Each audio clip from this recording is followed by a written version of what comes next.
Why am I driving to my mother's house at 11 o'clock at night in the pouring rain? Why are my husband and children safe and dry at home, probably already asleep in their beds? Why did Bradley threaten to divorce me? I haven't even done anything. What the heck is going on? Why won't anybody talk to me? My name is Emma Smith. Except professionally, I go by my maiden name, Johnson. My husband, Bradley, never had a problem with that. He understood how important it was to me that I earned my degrees and certifications in clinical psychology under my own name before we got married. He was always supportive, and that's why we didn't have the ceremony until I was 26. That day, just over 9 years ago, was probably the happiest day of my life. We had the perfect wedding, not too big, not too small, and all of our families were there. My father, Jim, is an amazing dancer. He'd been taking lessons for something like 15 years. That's how he met his wife, Grace. Technically, she's my stepmom, but I was already 17 when they first met, so she didn't have a hand in raising me. My mother, Linda, was also there with her fourth husband, Glenn. Having them all together at the wedding was a major feat of diplomacy, but it went smoothly. I even saw Mom sitting at a table with Dad and Grace while I was dancing with Bradley. After the father-daughter dance, we wanted to start our family right away since we'd waited to get married. Braylon is 8 and Caden is 6, a girl and a boy, 2 years apart. Just like me and my younger brother Tommy. I know it's silly, but it makes me feel like I accomplished everything correctly. They're at home now, and I'm not. I should go back. I don't know why I should have to do this. I belong in my house with my family, and Bradley needs to just get over his hurt feelings and accept what's going to happen. I need to go back home. I need to make things right with him, but I can't. I'm not welcome. I should explain. I arrived home early, as I'd planned. I had the groceries I needed for Bradley's favorite dinner, my mom's meatloaf recipe, believe it or not, and a nice bottle of red wine, Idaho potatoes, sour cream, chives, Wisconsin cheddar cheese, and Brussels sprouts. I know lots of people don't like them, but I roast them with olive oil and a little salt and pepper, and they're just perfect. Key lime pie for dessert. Oh, and a few delicate little things I'd picked up at Victoria's Secret that Tuesday, so we'd spend the weekend making things special before I left for my conference. The one he didn't know about yet. The one I was planning on telling him about after dinner. It took me almost an hour to get everything ready. While the meatloaf was in the oven, I cleaned off the table and vacuumed the dining room, put out the good place settings, and had time to shower, do my hair and makeup, and slip into my new blue dress. The color really brings out my eyes. I dressed it up with a necklace Bradley had given me for our 5th anniversary. The kids liked my meatloaf okay, but I had to make mac and cheese for them since they wouldn't eat the potatoes or the sprouts. The instant he got home, after picking up the kids, the show began. Braylon and Caden tore around like the whirlwinds they are, and we barely managed to change their shoes and put away their things before dinner. I served their food, got them seated, and was pouring the wine when Bradley joined us, his eyebrow raised in question. I just smiled, beaming the most loving, adoring smile I could muster. It only seemed to make him more concerned. Everyone was happy and pleased. They all praised my cooking. The kids devoured their meal and even had a small slice of key lime pie each. Caden didn't like his, saying it tasted sour. Braylon finished it for him after we settled them in front of their favorite movie, one they'd seen countless times. Bradley nudged me back into the dining room, where he had already tidied up and loaded the dishwasher. He poured the last of the red wine for me, and a finger of Glenmorangie for himself, neat, before taking his seat. He inquired if I would disclose the reason behind the evening's special arrangements, questioning if I couldn't surprise him without a particular occasion. I expressed my enjoyment of the evening and acknowledged the effort put into the dinner, but highlighted that it wasn't a birthday, anniversary, or any special day. It was simply a Friday night, prompting him to inquire further. I admitted to playfully deceiving him, hinting that I might need his help next week. He asked about the nature of the favor, and I explained that I would be attending a conference in Chicago for 4 days, from Tuesday to Friday, requiring him to take on the role of a single dad temporarily. His demeanor shifted slightly as he acknowledged the responsibility he would have to shoulder in my absence. Anticipating our time apart, I teased him with promises of a passionate weekend together before my departure. I leaned forward, adding a suggestive glance to my words, hinting at the excitement to come upon my return. He nodded skeptically, questioning why he was just hearing about the conference at that moment. I explained that the invitation had recently come up, highlighting that I had only been invited and hadn't discussed it earlier. Despite my attempts to reassure him, he expressed his disappointment at being informed late and his concern about the situation. My attempts to calm him down seemed to have the opposite effect. He suddenly stood up, gesturing for me to remain seated, and muttered his frustration, clearly upset. He tried to control his emotions, acknowledging his desire to avoid arguing in front of the children. He instructed me to put the kids to bed and indicated that he needed time to gather his thoughts before continuing the discussion. With a tense grip on the chair, he shook his head and went upstairs, leaving me to reflect on how the conversation had not gone as planned. He spent the next 20 minutes pacing around the house like an agitated tiger. Glancing at his phone, he'd angrily read something, mutter curses under his breath, and resume pacing. At one point, he made a call and left a voicemail, saying, "It's Bradley. She's acting like Linda right now. It's happening now. Please call me the instant you get this." What on earth did acting like Linda mean? What did my mom have to do with this? Not long after, his phone rang, and he stepped outside to take the call, shooting me a glare. Clearly, he didn't want me or the kids to overhear. He returned inside, but was called out again after a brief moment. The kids seemed puzzled, but unfazed by his behavior. As the movie neared its end, he disappeared into the kitchen, where I heard his coffee grinder buzzing. Surprisingly, Braylon and Caden didn't resist their bedtime routine much, brushing their teeth and getting into pajamas without fuss. Somehow, they sensed that something was amiss. I, too, felt jittery throughout. What was troubling him? What did he know? Who was he talking to? And why bring up Mom? With the kids tucked in, I descended to find Bradley back at the table with a full pot of coffee, 2 mugs, and a large Yeti cup.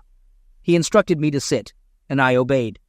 He poured the coffee, but I declined, mentioning that it would keep me awake. He insisted, saying I would need it. I pressed him to tell me what was bothering him, and he responded by saying he would if I would, assuring me that nothing was wrong. He explained that I was worrying unnecessarily, emphasizing that it was just a conference, a one-time event that I needed to do for myself. I questioned his motives, and he reaffirmed his stance, saying it was exactly as he had stated. He expressed dissatisfaction with the taste of the coffee, prompting me to question what was wrong. Despite my reassurance that the coffee was fine, he began a conversation by asking if I considered him stupid. After affirming that I didn't, he questioned whether I believed myself to be smarter due to my graduate degree in psychology. I denied this and affirmed my respect for him as my husband, partner, and human being. He emphasized the importance of honesty in our conversation and warned against half-truths or sugarcoating. He insisted that he knew more about the situation than I thought and cautioned against lying or manipulation, emphasizing that it wouldn't end well if I attempted to deceive him. I assured him that I would never deceive him, but suggested that he might be deceiving himself. He questioned when I was invited to the conference and how long I had known about it. I explained that I had only mentioned it that evening, claiming it had just happened. He pressed further, asking if I had known before Tuesday, and implying that I had planned the evening to soften him up for the news. I defended myself, insisting it wasn't like that, but his silence spoke volumes. I suggested that we go through the questions again. He asked who had invited me to the conference, to which I replied it was a colleague. He continued to inquire about who was covering the expenses for my attendance, pressing for a direct answer. I mentioned that I would reimburse them, but he insisted on a clearer response regarding who had arranged the fees, airfare, and accommodation. He expressed concern over our account statements for the past 3 months, suggesting that either I had planned this earlier or had undisclosed accounts. Despite his evident upset, I reassured him that he had nothing to worry about. He asked if Richard Taylor was attending the conference. I started feeling a surge of dread. A voice in my head mocked me for being foolish, but I pushed back, telling it to shut up and insisting that Bradley didn't know anything for certain. I admitted that Richard might be there, as he was presenting on Wednesday. Bradley showed me the conference agenda on his phone, expressing surprise that I didn't know about it, given my close friendship and professional relationship with Richard. I confessed that I did know, but had forgotten. Bradley urged me to stop making up stories and reminded me that he wasn't foolish, leaving me with nothing more to say. Bradley suggested recapping the situation. He asserted that weeks or months ago, my older colleague, who he implied had romantic intentions toward me, invited me on a fully funded romantic trip to the city, which I accepted.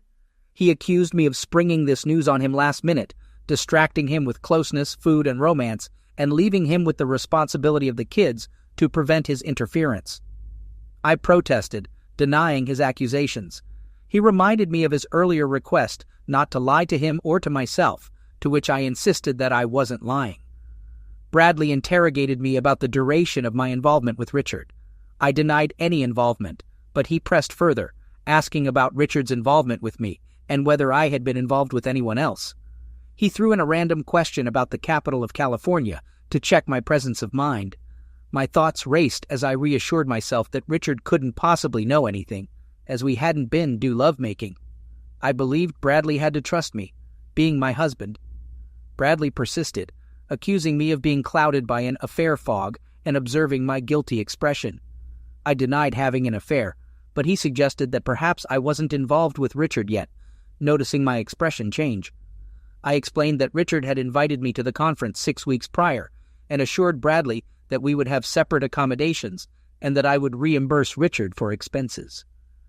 I emphasized the conference's significance for my career and pleaded with Bradley to trust me, reaffirming my love and loyalty to him. Bradley took a slow sip of his black coffee, emphasizing his preference for unadulterated quality. He accused me of diluting that quality by planning everything behind his back, betraying him with secrets, lies, and deception. He asserted that my actions constituted betrayal, though the extent of it remained uncertain.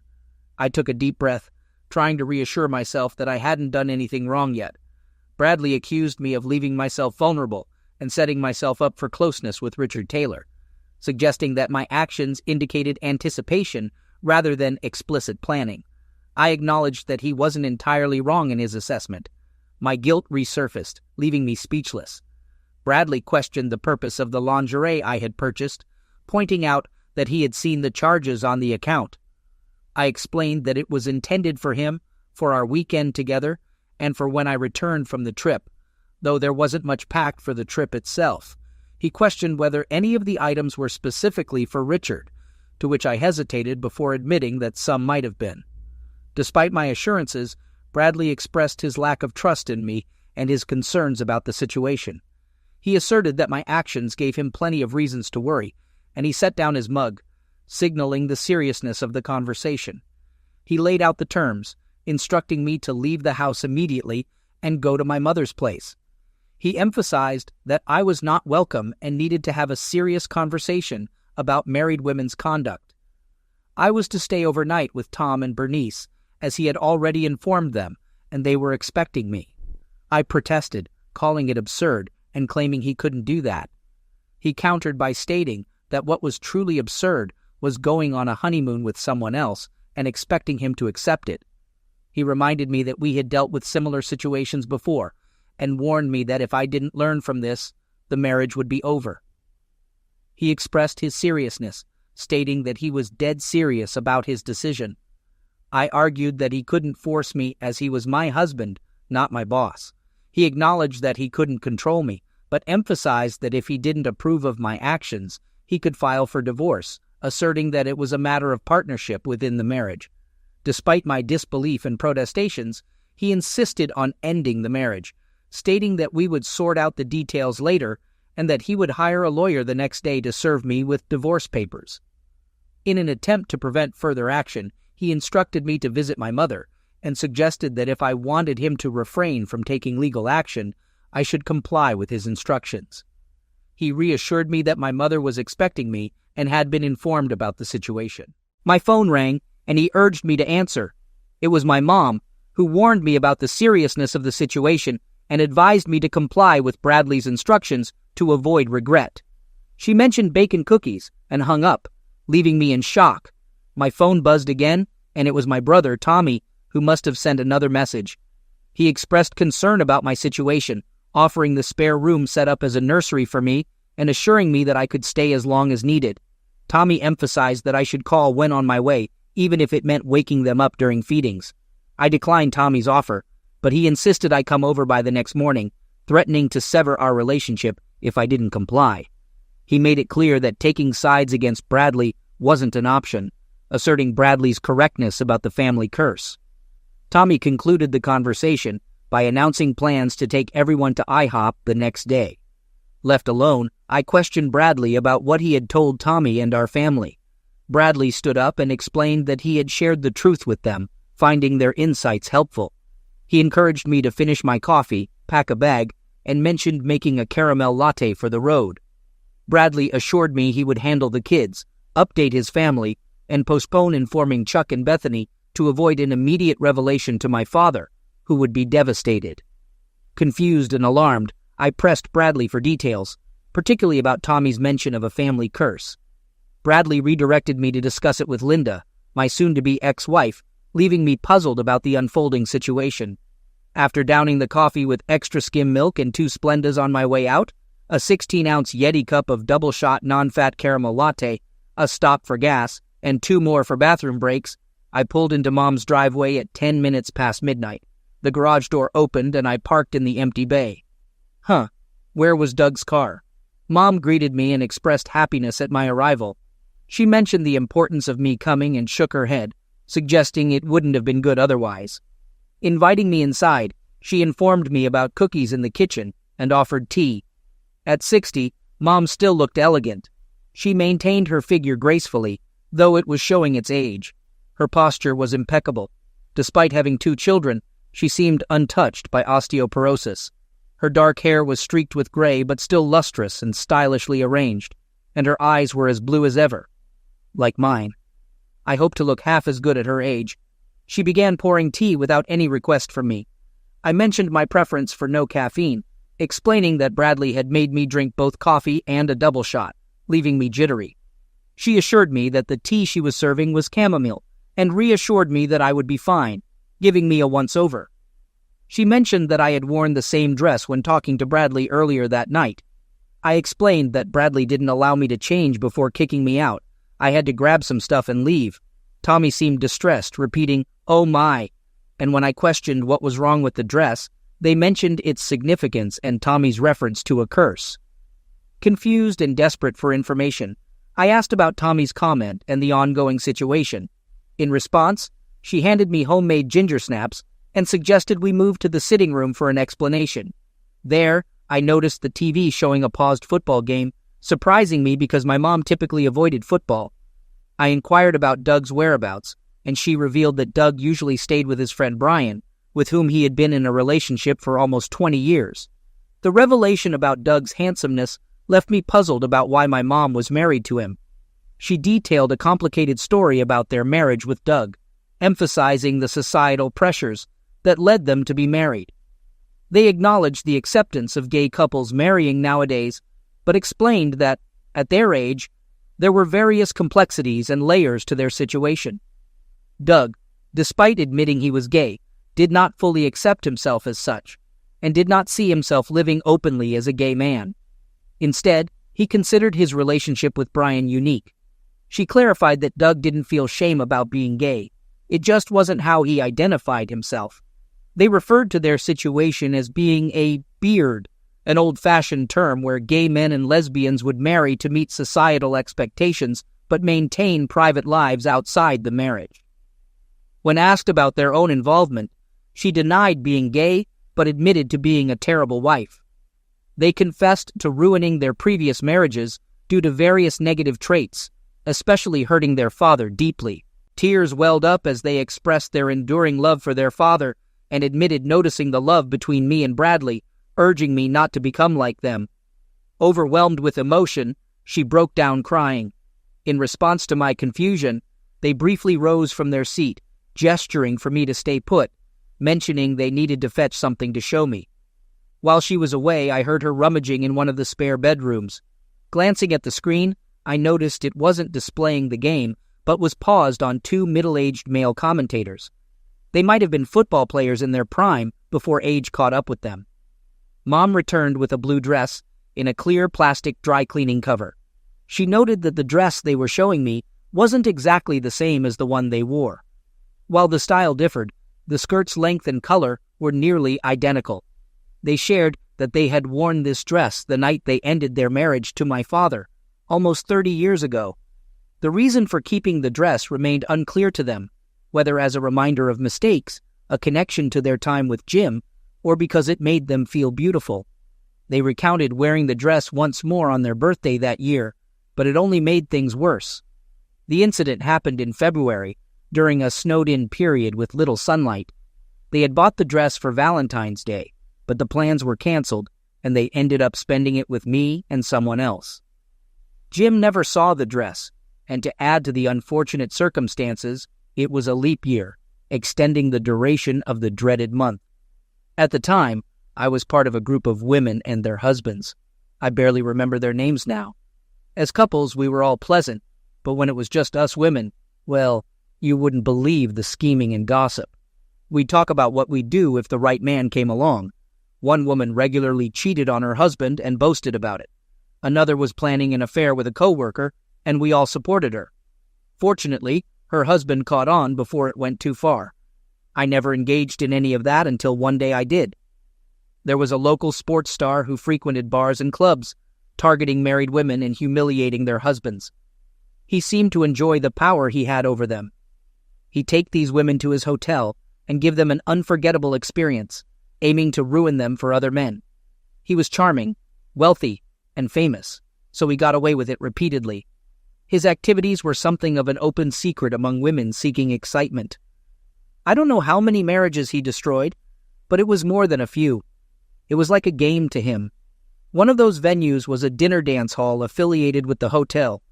Our group of cheaters and aspirants decided to bring our husbands there on February 29th, Leap Night, to reconnect with each other and our spouses. You and Tommy were staying overnight with the porters, and we all had hotel rooms. What our husbands didn't realize was that attending with them was akin to buying raffle tickets.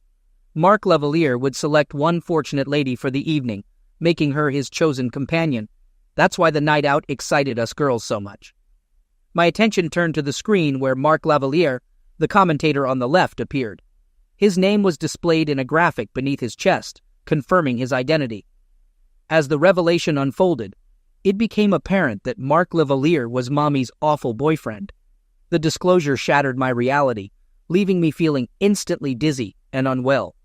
When questioned about it, I couldn't recall much, only vague memories of staying with Nana and Grandpa while Dad was gone for a while when I was 6 years old. The details were hazy, but I vaguely remembered being upset during that time. My parents had tried to shield me from the situation, acknowledging that I might not recall any of it. During that period, Dad had disappeared for weeks, and counseling was sought as a way to address the issues in their marriage. Mom admitted to attempting to manipulate or control Dad, as he had accused her of doing. The counseling turned into a disaster, and Dad left for Atlanta in a fit of anger for 10 days. Mom didn't know where he had gone until later, when he started taking temporary work assignments out of town. The mistreatment from Mom led to Dad's anger and departure from their marriage. Mom further revealed an incident with Mark approaching their table, taking her for a dance without permission. They danced for several songs, and Mark instructed Mom to slip out the back with him. When returning to the table for her purse, Mom faced Jim, who had witnessed the entire encounter. Jim covered for her, distracting Dad and allowing Mom to leave. This marked the end of her marriage to Dad. The separation and divorce took another 1.5 years, marking the real conclusion of Mom's marriage. Reflecting on that time, Mom expressed sorrow, acknowledging that the experience was beyond dreadful. However, she asserted that the worst part wasn't the separation itself, but rather the reasons behind it. Mom confessed that she would have sabotaged her marriage eventually, even if Mark, the scoundrel, hadn't chosen her that night. She highlighted her repeated destructive behavior with 3 different husbands, admitting her self-centered and entitled mindset, which she believed mirrored my current behavior. Mom emphasized that recognizing such behavior wasn't apparent at the time, and insisted that only a different perspective would reveal it. This conversation, she explained, was a kind of intervention, hoping that sharing her story would provide me with insight to change my ways before it's too late. She then shared her thoughts during her marriage with Jim, describing it as solid and deeply committed. Despite Jim being a wonderful and devoted husband, she succumbed to the temptation of a rare opportunity with Marc Lavalier, who promised to transform her into a glamorous, liberated goddess for a single night of enchanting closeness. After that night, Mom expected to return to her loving husband, believing that Jim's love would eventually overcome any initial hurt. She detailed waking up in her mother's recliner, having fainted due to the overwhelming situation. Mom handed me water and cookies, explaining that I had been unconscious for about 30 minutes. She suggested I wouldn't sleep given the circumstances and encouraged me to stay and continue the conversation. I expressed my intention to go to bed, but Mom doubted I would sleep, given the resonance of her story with my thoughts. I reluctantly agreed that her story had indeed resonated with me. As I sat with the clear bag containing her blue dress next to me, Mom expressed concern about the possibility of me following in her footsteps. She questioned whether I was destined to ruin every marriage I entered, contemplating if I took my husband for granted while seeking solace in other men. Despite not having strayed yet, she acknowledged my intention to do so. She urged me to listen to my inner voice and expressed concern about the potential doom of my marriage if I continued down this path. When she inquired about my inner turmoil, she considered it a good sign that I was conflicted, but sighed in acknowledgement of the struggle. Mom acknowledged her own skill in silencing the voice of reason, admitting the difficulty of diagnosing and treating herself as a psychologist. She understood the rationalizations I had made, convincing myself that entertaining another man was acceptable, emphasizing the exhilaration and validation it provided. She cautioned against the dangerous thinking that Bradley's forgiveness would pardon or accommodate such transgressions, likening it to a medication that could lead to self-destruction. She highlighted the broader impact on Bradley, Braylon, Caden, Tommy, herself, and even my father, expressing deep concern about 3 generations of Johnson women following the same pattern of self-destruction. The thought of devastating my father by witnessing this cycle weighed heavily on her. As Mom delved into family history, she clarified that Nana, being a Reed, did not have any known instances of infidelity. However, she pointed to Gamma Carroll, who cheated on James, Jim's father, while he was sick and dying. Having a boyfriend named Ralph, Carroll eventually married him after James passed, but the marriage didn't last due to mutual unfaithfulness. Bob entered the picture later through a cancer family support group, and Jim initially distanced himself from his mother, holding her responsible for James's pass away. Mom explained that I might not have known this family history because I and Dad were already divorced when they started visiting Gamma Carroll and Bob in Colorado. Dad forgave Carroll eventually, bridging the divide between them, and he even became friends with Bob. Despite Bob not being at fault, Dad forgave his mother but struggled to forgive Mom. However, he eventually forgave her at my wedding after 20 years, even though she felt she didn't deserve it. She had been unrepentant, apologizing mainly for the cost it imposed on their relationship and attributing his hurt feelings to his fault. She admitted to being proud of the affair, emphasizing that her pride was the whole point. Mom expressed her fear of being single, noting that she had never experienced it and wouldn't know how to exist alone. Contrasting this with Dad, who had the wisdom to give himself time before getting seriously involved with someone else, she admitted her lack of understanding about his approach. She acknowledged giving Mark her number the first night they met, leading to subsequent calls and messages. Despite not planning it, she found herself caught up in another one of Mark's pickup spots, contributing to the cycle of relationships without sufficient self-reflection. 2 weeks later, on St. Patrick's Day at an Irish pub, Mom recounted her shameful behavior when her marriage with Dad was hanging in the balance. She continued to see Mark quietly, even while attempting to patch things up with Dad. Mom thought her interactions with Mark had nothing to do with her relationship with Jim, believing that what he didn't know wouldn't hurt him. Reflecting on her actions, she considered herself stupid and foolish. In an attempt to deceive Dad, Mom pretended to break up with Mark by staging a phone call, playing the recording for Dad. However, Mark persisted until he was certain the divorce was finalized, then moved on to another conquest, a married woman named Maureen. By that time, Mom had already arranged to marry Jeff. Mom emphasized the need to grasp the entire narrative, as it wasn't solely about Dad and Mark, but extended further to her marriage with Jeff. Despite Jeff being a decent guy, Mom acknowledged he wasn't Jim. She married Jeff because he was available, and while she might have made it work with effort, she chose not to. Devoted to raising me and Tommy in the family home, Mom saw herself as only a part-time spouse. She had decided that if Jeff truly loved her, he would accept her choices, emphasizing that he had no other choice because he was a good guy. Mom believed that if he cared about being a good husband, he would comply with her decisions. For her, the external factors in her life weren't supposed to impact their relationship, and Jeff simply had to cope with it. Mom claimed it didn't imply she loved him any less, and wasn't truly depriving him of anything. She urged her mom to understand and mentioned feeling dizzy and sick, but insisted she wasn't done. Following Jeff, Mom entered a relationship with Danny, seeking a more open-ended dynamic since she knew she would spend time away from the marriage. Danny was open to having other partners, essentially cheating on Mom, and she turned a blind eye to it, considering it her penance. Though she didn't precisely love him, Mom married Danny, and their arrangement persisted for a while. As time passed and her children grew older, Mom felt neglected and intentionally sought attention elsewhere. She reasoned that if an open marriage was acceptable for Danny, then it should be acceptable for her. Feeling she wasn't impacting Danny, Mom believed he would afford her the same leniency she had given him for the past 6 or 7 years. However, she misjudged the situation. As the end approached, Mom initiated things with Glenn. Mom insisted on sharing these details to make her daughter see the recurring pattern in her relationships.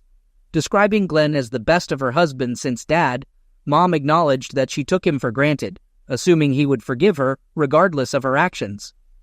The most significant argument occurred after Emma's wedding, where Mom essentially ignored Glenn while focusing on reconciling with Dad for closure.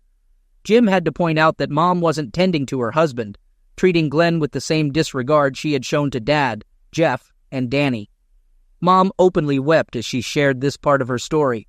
I could only gaze at my mother, absorbing the emotional weight of the revelation. My arms trembled as I urgently struggled my way to the bathroom, barely reaching the toilet before emptying my stomach into the bowl. My mom stood by me, holding my hair as I retched. She tried to console me, sharing her own mistakes, regrets, and misguided choices. In her words, she unfolded tales of broken marriages, selfish decisions, and a repeating pattern of seeking temporary solace outside the commitment she had made. She spoke of her own weaknesses, acknowledging her selfish and thoughtless nature. As my mother revealed the narrative of her tangled relationships, I couldn't help but see echoes of my own life, shadows of the choices I was on the brink of making. She spoke of wearing a blue dress, seeking attention, and taking her husbands for granted. It was as if she was painting a cautionary tale, a mirror reflecting my current struggles and the potential consequences of my actions. My head was as churned up as my belly. The weight of her words hit me harder than I expected. She described a cycle of self-destruction, a path I seemed poised to follow. The realization was both unnerving and awakening. In her tearful confessions, my mother admitted marrying Dagnow to spare him from the pain she had inflicted on her previous husbands. I comforted her, trying to offer support amid the emotional storm. Yet, as the stories unfolded, I couldn't escape the confrontation with my own reflection in her words. When she veered into my current situation, warning me of the consequences of my actions and the impact on Bradley, I felt a surge of nausea. The weight of truth, regret, and impending decisions overwhelmed me, and I staggered, collapsing onto the cold bathroom floor. The room spun, not just from the physical sickness, but from the emotional whirlwind that had gripped me. My mother's stories, a tapestry of missteps and heartbreaks, had wrapped around me, leaving me entangled in the consequences of her choices and the potential echoes in my own life. Struggling urgently to reach the bathroom, my arms trembled as I barely made it to the toilet, retching with Mom by my side, holding my hair. She encouraged me to let out all the bad stuff, emphasizing the realization of the consequences of burning down one's own life repeatedly. Mom expressed a strong desire for me not to follow the same path. In the midst of my emotional and physical distress, I questioned my own actions, berating myself for the poor choices I had made. I acknowledged the warnings, particularly from Bradley, and condemned myself for not heeding them. The harsh self-talk included doubts about deserving my husband, love, and the happy home with Braylon and Caden. The fear of following in my mother's footsteps was evident, and I chastised myself for what I perceived as a destructive pattern in relationships. The tirade ended with a bleak prediction of ending up alone after several meaningless marriages in a similar kind of hell. After what felt like 9 years of that, Mom gave me some mouthwash and made me eat 2 more cookies. She said the ginger would settle my stomach. She brushed my hair and let me change my clothes. I didn't even have to go into the bag I'd packed. We're the same size. I could wear any of her clothes. So she gave me some comfy sweats and kids. She bundled me in her car and drove me 2 miles to Tommy and Bernice's house. She's all cried out. Mom informed my brother about my condition as she took care of me, expressing that I now understood the consequences of my actions. She instructed him to put me straight to bed, and she would join them for pancakes whenever I managed to get up and gather myself. Grateful, my brother thanked her and explained that Jonathan and the baby were currently asleep, a precious moment they took advantage of whenever possible. Mom kissed him, expressing love, and mentioned seeing him at a more decent hour. Tom guided me inside and directed me to the nursery room, mentioning they weren't using it yet. Little Lila was peacefully asleep with her mother in the master bedroom, nestled in a crib-like extension beside their bed. Tom assured me that he wouldn't lecture me, acknowledging that our mom had probably done enough of that. He understood that I would spend the night processing everything, hoping I could get some sleep. Before concluding, he felt the need to share something about Bradley, clarifying that he hadn't spoken to him since I left. Despite acknowledging that I knew Bradley better, he wanted to emphasize something he might not have seen in him before. In a brother-to-brother-in-law manner, Tom revealed that Bradley was a fighter. He elaborated on Bradley's background as an Olympic fencer who worked as a combat consultant and choreographer for movies and theater productions, emphasizing Bradley's real understanding of a genuine bout, despite making things appear flashy and spectacular. As he referred to Bradley as a fighter, the weight of the words echoed through my thoughts. My brother painted a vivid picture of Bradley's commitment to me and our family, likening him to a warrior, a Navy SEAL, a force to be reckoned with. Despite Bradley's lack of combat experience, my brother emphasized the unwavering determination and protective instincts he held for us. It was a powerful message, a reassurance that Bradley would go to great lengths to keep us safe and united. The gravity of my brother's warning settled in, a stark reminder that attempting anything like my recent struggles would be futile. Bradley, armed with knowledge and a deep commitment, would not be deceived. My brother's intervention had shed light on Bradley's awareness, and I felt a mix of gratitude and relief. In a surprising revelation, my brother shared that our father had warned Bradley about potential challenges before we got married. It was a preemptive son-in-law talk, offering a unique perspective on marriage and human nature. The conversation highlighted the lengths my family had gone to, preparing for the possibility of me straying down a destructive path. As my brother expressed his willingness to intervene and support me, I couldn't help but feel a sense of security. He kissed my forehead, offering a brotherly protection that brought comfort and reassurance. That night, I slept soundly, the weight of the revelations and the emotional turmoil of the past days beginning to lift. The next morning, the familiar chaos of family life greeted me, a mix of energetic children, misplaced shoes, and unbrushed teeth. It felt different in this new setting, but there was a hint of nostalgia for the earlier, more hectic days of parenting.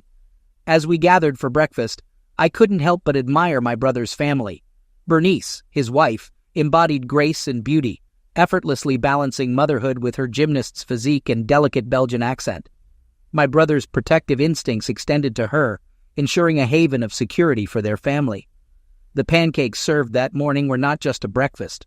They carried the flavor of emotional release and the optimism for better days. The conversation navigated away from past troubles, allowing us to share moments of joy and connection.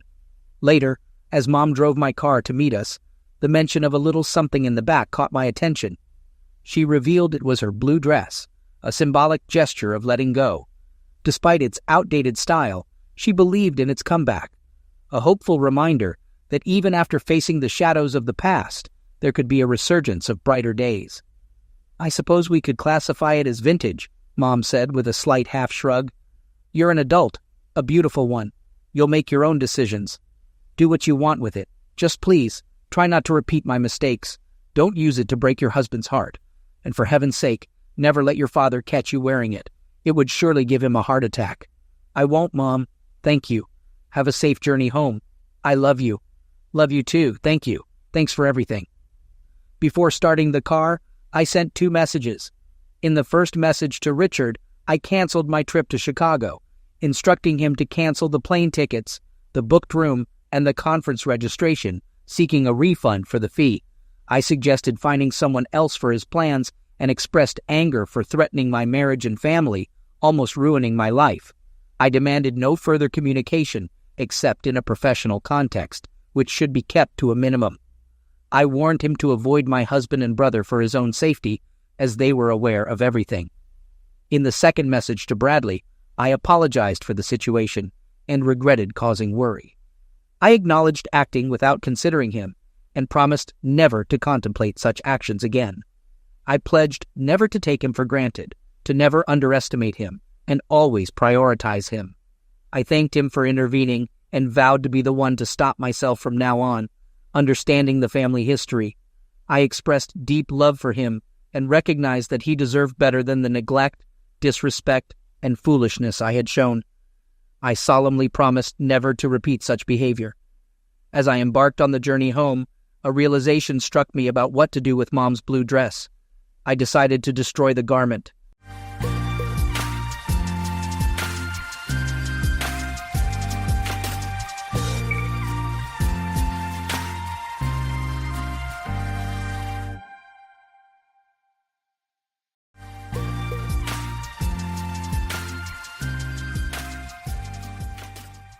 The entire episode kicked off when I ventured into an unfamiliar place. Having dropped off one of our more bothersome clients at the airport, enduring a morning filled with his complaints, I felt no rush to return to the office. Given the dreary Tuesday and the prospect of an afternoon reviewing contracts, I decided to stop at a drab-looking bar restaurant about a mile from the airport. The plan was to enjoy a leisurely lunch and a beer or two before heading back to work in the salt mines. Seated in a booth, savoring my beer and contemplating the challenge of finding a decent burger in this world, my attention was captured by a couple entering the restaurant. Observing as they settled into a booth across the room, sitting side by side, I couldn't help but notice the woman, a shapely blonde in a short skirt showcasing her attractive legs, paired with a tight pink short-sleeve top. Her companion seemed like a thug wannabe, struggling to pull off the look in skinny jeans and a black leather jacket. My heightened interest in this seemingly happy couple becomes clear when I reveal that the woman was Shelley, my sister-in-law, and the guy with her was undoubtedly not her husband, my brother Dave. Worse still, it was evident they were more than casual acquaintances. They placed their drink orders with the waitress and immediately engaged in unrestrained displays of affection, necking in the booth. Shocked, I watched as the guy slid his hand up her thigh under the short skirt. Shelley broke their kiss, letting her head fall back against the booth, sighing. The question wasn't whether I would address this situation. That was a given. The real dilemma was whether I could restrain myself from confronting them violently right there in the restaurant. I had never been fond of Shelley, disliking her from the time my brother started dating her. My pessimism persisted when he fell head over heels in love with her and announced their marriage just 4 months into the relationship. Dave, at 23, seemed unaware of what he was getting into. However, there was simply no way to convey to him that Shelley was everything to him. To me, she was a pretty, cheerful, somewhat shallow and selfish girl, not nearly as smart or interesting as Dave himself. They both seemed to adore the same person, Shelley. He would do anything for her, and that's exactly what she liked. To my pleasant surprise, the first 3 years of their marriage appeared to be very happy. However, the scene unfolding 30 feet from me suggested that the happy days were over. The guy she was with now had his hand on Shelley's waist, kissing her neck as he worked her over. With her eyes closed, she didn't see me approach and was startled when I sat down across the table from them, casually greeting Shelley. The comical moment unfolded as her eyes popped open, and her boyfriend pulled his hands off her, turning to look at me. Her face went from momentarily startled to stunned and then truly shocked. Her jaw dropped, and she froze, staring blankly at me. His face held the same startled look, momentarily, before turning annoyed. Before he could speak, I continued in a cordial manner, inquiring about how she'd been and asking about Dave. Turning to him and extending my hand, I introduced myself as Will, Shelley's brother-in-law, emphasizing the connection to her husband, Dave. His eyes widened, and he sat frozen. Ignoring my hand, Shelley began to recover herself, babbling about Robbie being an old friend. With a friendly smile, I casually remarked on the relationship situation they were caught in, leaving Shelley gasping and hoping I hadn't witnessed their activities. Robbie abruptly stood up and muttered that he had to leave. Without even a glance back at Shelley, he walked swiftly out of the restaurant. Later, I casually remarked to Shelley that Robbie seemed like a nice guy and questioned why he left so suddenly. Internally, I seethed with rage at the treatment my brother Dave was receiving from this woman. Expressing my frustration, I kept my voice down, but made it clear that Dave adored Shelley, doing everything for her. However, it wasn't enough for her, as she engaged in illicit activities with a questionable individual sporting greasy hair and a poorly executed Matt Dillon mustache. Shelley looked terrified, her face turning pale. In response to my accusations, she stammered, trying to explain, but her voice trailed off without a conclusion. After observing her for a minute, I unleashed my anger, expressing disappointment at her actions. I questioned how long this had been going on and how many others she was involved with. Shelley pleaded, grabbing my hand desperately, and begged me not to tell Dave. Despite her pleas, I considered informing my brother about his wife's infidelity. I questioned whether he deserved to know the truth about the person he was married to. Shelley was either incredibly naive or too stunned to think clearly. I pulled my hand free, contemplating whether I should reveal the painful truth to Dave. Her eyes were wild, and she seemed to be thinking frantically. I sat back with a smile, curious about what she would offer to keep me silent. Shelley, after some contemplation, changed her expression. She pleaded with me not to tell Dave, promising to reveal the entire story. According to her, she claimed that another woman, someone I was involved with, was cheating on me. I laughed at the seemingly far-fetched revelation. Shelley looked at me steadily, insisting that she wasn't kidding. According to her, the other woman had been seeing a guy from the health club for at least a couple of weeks. This certainty unsettled me, even though I knew it to be impossible. We had been together for 7 happy years of marriage and a decade overall. She was devoted, sensible, kind, thoughtful, and the most honest person I knew. She loved me, and I was sure of it, just as sure as I was of my own love for her.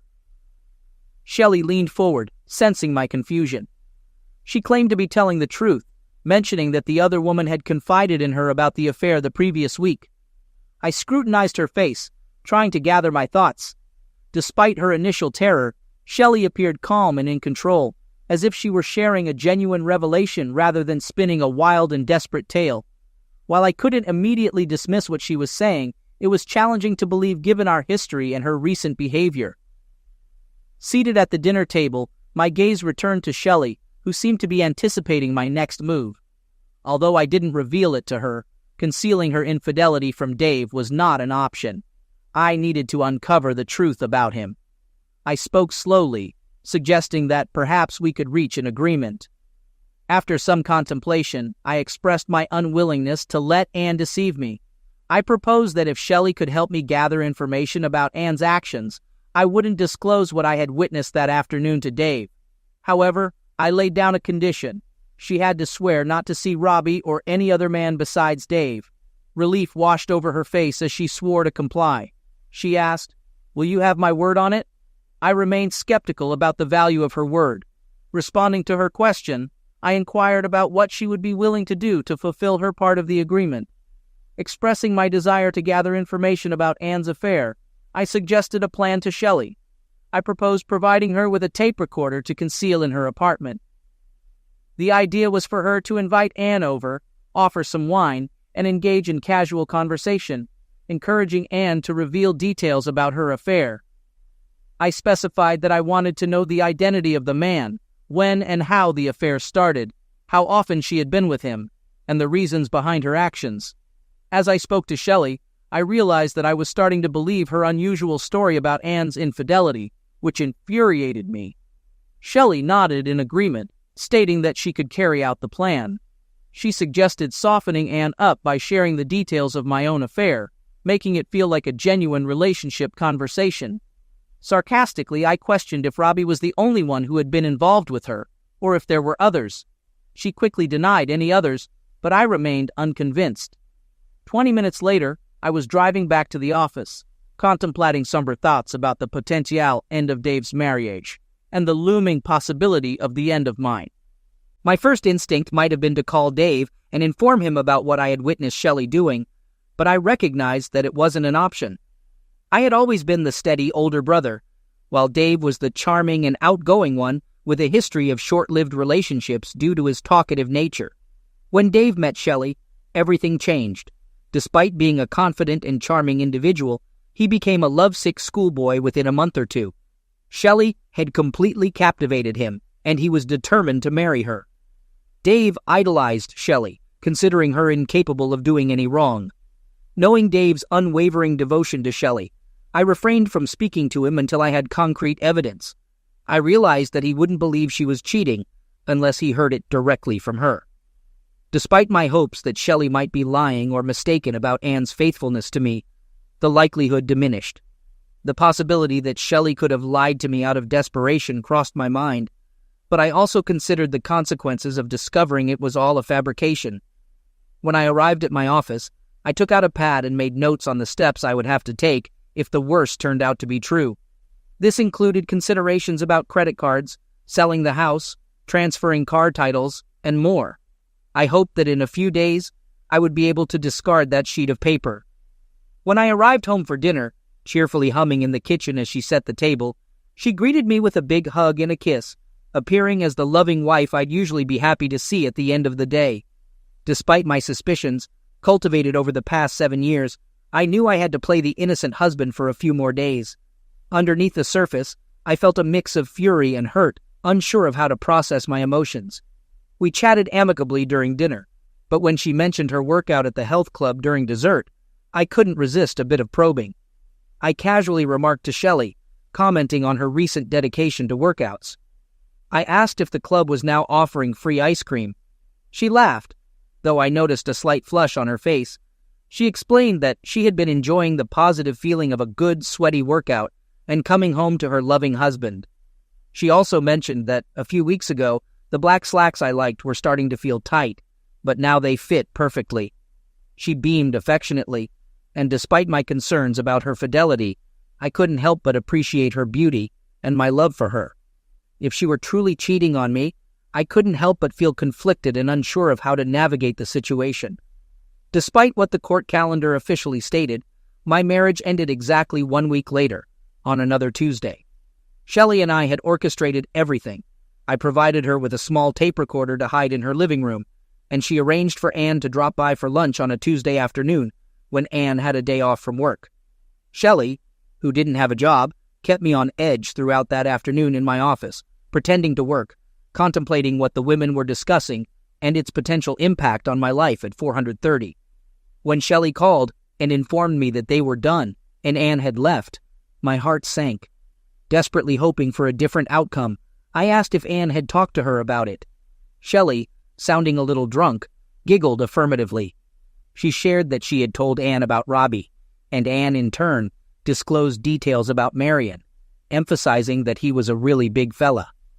Feeling the tension, I realized I was squeezing the phone so tightly that my fingers ached. I agreed to drop by in 20 minutes. When I reached Shelley's place, she handed me the tape recorder at the door. Reminding me of the promise I made not to disclose anything, I assured her that he wouldn't hear a word from me. I emphasized the importance of ensuring that Anne never found out about the recording, as she might become furious and potentially tell Dave. Nodding in acknowledgement, I turned and left. That evening was one of the most painful of my life. Knowing I couldn't listen to the tape until Anne was asleep, I continued pretending to be the loving husband while she was still a little tipsy. She shared that she had spent the afternoon with Shelley and had consumed a lot of wine. Additionally, she was amorous. After clearing the dinner dishes, she pulled me towards the bedroom, asking if I had a little something for her tonight. In a flirtatious tone, I questioned whether I could or even wanted to go through with it. The thought crossed my mind that it might be the last time I would ever have closeness with Anne. Still hoping, Against all reason that she might not have been unfaithful, I followed her into the bedroom, and we had lovemaking. For me, it wasn't making love. My torn heart and worried mind overshadowed any pleasure. We rested for a while in each other's arms, then repeated the act a few minutes later. Anne was fast asleep, snoring gently on her side next to me. I retreated to the guest room, closed the door behind me, and listened to the tape. The first few minutes of conversation between Shelley and Anne were breezy and casual, with Shelley keeping the wine flowing. After a while, she confessed to Anne that she had something to share. She proceeded to share the details of her affair with the a-hole Robbie. It became evident that Anne was already aware of the affair, and Shelley was merely providing her with the juicy specifics to soften her up. Shelley executed her role admirably, even confessing with a laugh that Robbie was just the latest, not the best. There had been a guy named Ellis, but unfortunately, he had moved out of town. Anne giggled and pretended to be shocked, though she appeared to be enjoying the story. The explicit details of the sleazy narrative had little effect on me. I already knew what Shelley was, and the added specifics would only make it easier to convince Dave that she had indeed cheated on him. Anxiously awaiting the inevitable, I resisted the urge to fast-forward the tape. Eventually, Shelley redirected the conversation towards Andy, expressing curiosity about my story. She giggled, mentioning that all I had shared so far was meeting him at the health club and his well-endowed nature. My body tensed as I listened to Anne's voice on the recording, laughing and describing Andy as amazing, the largest she had ever encountered. She went on to share more details, expressing initial doubts about it fitting inside her, leading to laughter from both women. Overwhelmed by the revelations, I stopped the tape and leaned back in my chair, absorbing the painful truth. My marriage was now officially over. Did I even want to hear the rest? I considered letting my lawyer listen to it. After some thought, I switched the machine back on. It was time to face the entire story, confront the anger and pain, and begin the process of figuring out what the rest of my life would look like. Shelley inquired about the beginning of the affair, asking how it started. Anne responded, explaining that she never meant to cheat on me and felt terrible about it. She mentioned our happiness together and expressed her disbelief in engaging in infidelity. She attributed it to having a bad case of BDF, which she found amusing. Laughing, Anne heard Shelley ask about BDF, and she promised to explain after having more wine. Anne continued, sharing that she had been going to the health club for a couple of years to avoid getting saggy and to maintain my interest. A few months ago, she started noticing a new trainer named Marion, describing him as hot with broad shoulders and amazing muscles. She mentioned his flirtatious behavior with women and recalled witnessing him talking quietly with Patty McAllister, a former colleague. Anne watched Patty enter Marion's office, and later, in the locker room, Patty appeared well-drilled, exhibiting a dreamy-eyed look and a vague smile. I greeted Patty and noticed her happy demeanor. She shared that she had a bad case of BTF, explaining it as big tool fever. She giggled, ensuring no one could hear her, and recounted her experiences with Marion, emphasizing his sensational qualities as a lovemaking partner and the impressive size of his tool. Patty described how Marion had flirted with her, eventually convincing her to go into his office, leading to an ongoing carnal relationship at the club. She expressed that he was incredible, providing her with the craziest lovemaking she had ever experienced. While her revelations caught my attention, I had no initial plans to take any action, considering Patty's divorce status and her freedom to play with whomever she liked. Over the next couple of weeks, my curiosity about Marion grew. I responded more attentively when he flirted with me, such as brushing against me or touching my shoulder while assisting me with the machines. During one workout session, as I performed bench presses in a nearly empty area, he stood behind me as if to spot me. Looking up, I noticed his shorts right above my head, and the sizable bulge of his package caught my attention. I couldn't believe how big and thick it looked in his shorts. He smiled down at me, aware of what I was looking at. I almost dropped the bar on my chest, but managed to finish my reps. As I put the bar back on the rack, he took my hand off the bar and slid it gently down over his shorts. His tool felt as enormous as it looked, and it was hard as a rock. Then, after a couple of minutes, he gently pulled me to my feet, looked around to ensure no one was there, and led me by the hand into his office. I wasn't thinking, kind of dazed. He locked the door behind us, sat me down in a chair, and without a word, pulled off his shorts, standing in front of me. I swear I wasn't thinking at all. We had wild lovemaking. By the time he finished, I was beside myself, exhausted, and totally spent. Shelley reacted with an impressed, "Wow," and it seemed like she genuinely meant it. She assumed that Anne had continued seeing Marion. Anne explained that after the encounter in Marion's office, she had drifted into the shower, feeling dreamy and weak in the knees. Wiped out, she cleaned up and went home, overwhelmed by guilt and fear of being discovered by me.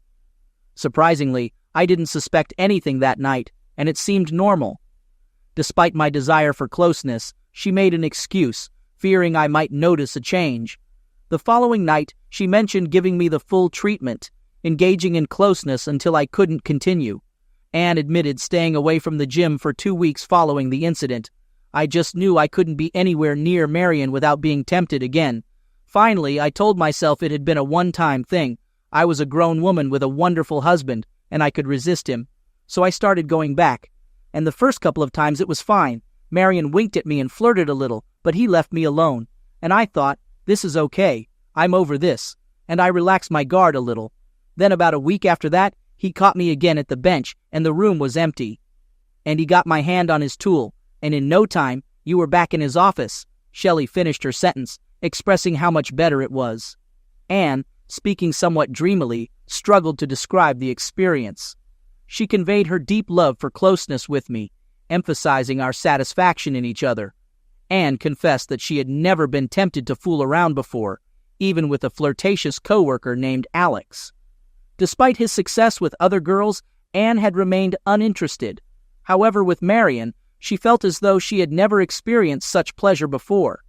Giggling, Anne acknowledged the absurdity of sharing such details, emphasizing that there was nothing particularly special about Marion. She clarified that she had no interest in him as a person or a lover. It was solely about the physical aspect. She referred to it as God's gift, prompting laughter from both her and Shelley. I listened to the two of them and felt the anger coursing in my veins. I sat through the rest of the tape, but there wasn't much more. Once he'd had lovemaking with her a second time, he gave up all attempts to resist. She'd been with him 2 to 3 times a week for nearly a month, and there was no sign she was ready to stop. In fact, she said that she'd been enjoying lovemaking with me more lately as well, perhaps because her secret was kind of a turn-on. It was clear that her BTF had overcome whatever guilt she might be feeling about betraying me. Me, the love of her life, her husband of 7 years, the man who was completely devoted to her, and who still remembered what forsaking all others was supposed to mean. It took a while to think through my plans, and it was 02:30 a.m. By the time I went to sleep in the guest room, I was done seeing and sleeping next to her, or even talking to her.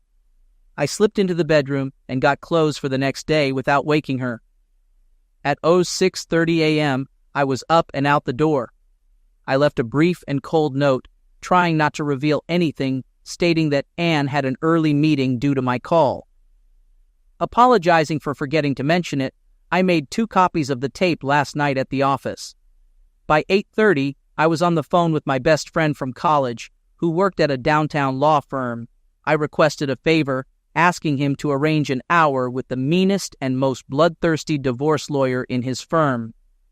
There was a moment of silence, and he expressed shock, apologizing for the situation.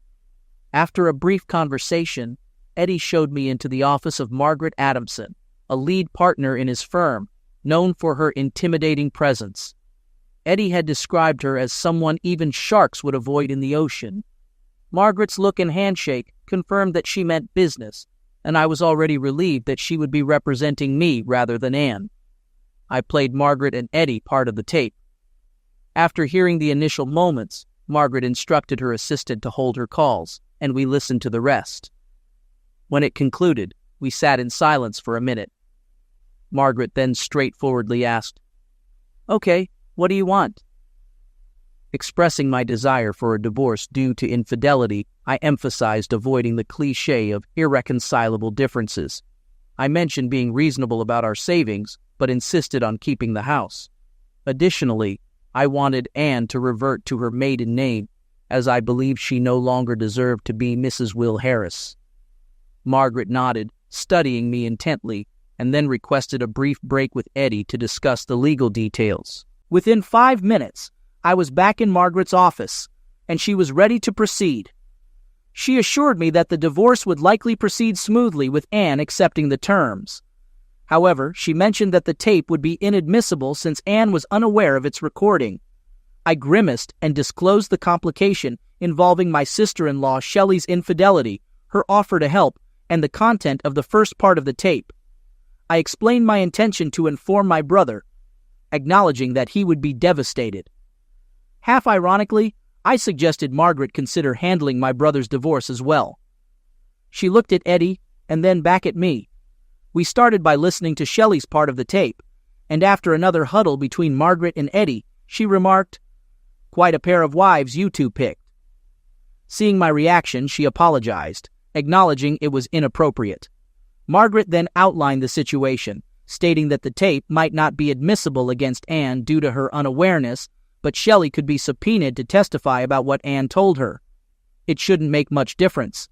Once Anne's attorney hears the tape, he won't be in much position to fight. In your brother Dave's case, the tape is admissible because Shelley knew she was being recorded, so she's got no defense whatsoever. That divorce will be easy as long as he's not totally unreasonable. Then there's the health club. We can sue both them and Marion. Marion won't have much money, presumably, but Eddie and I can pretty much guarantee you a nice big check from the club somewhere in the high 6 figures to $1.5 million. The tape could be used in a civil lawsuit, and there's no way in hell they would ever let this get into the newspapers. Think of all the husbands who'd be canceling their wives' club memberships. She laughed briefly, maintaining a somewhat intimidating demeanor. Margaret assured that she would initiate the divorce documents, and Eddie escorted me out of the office.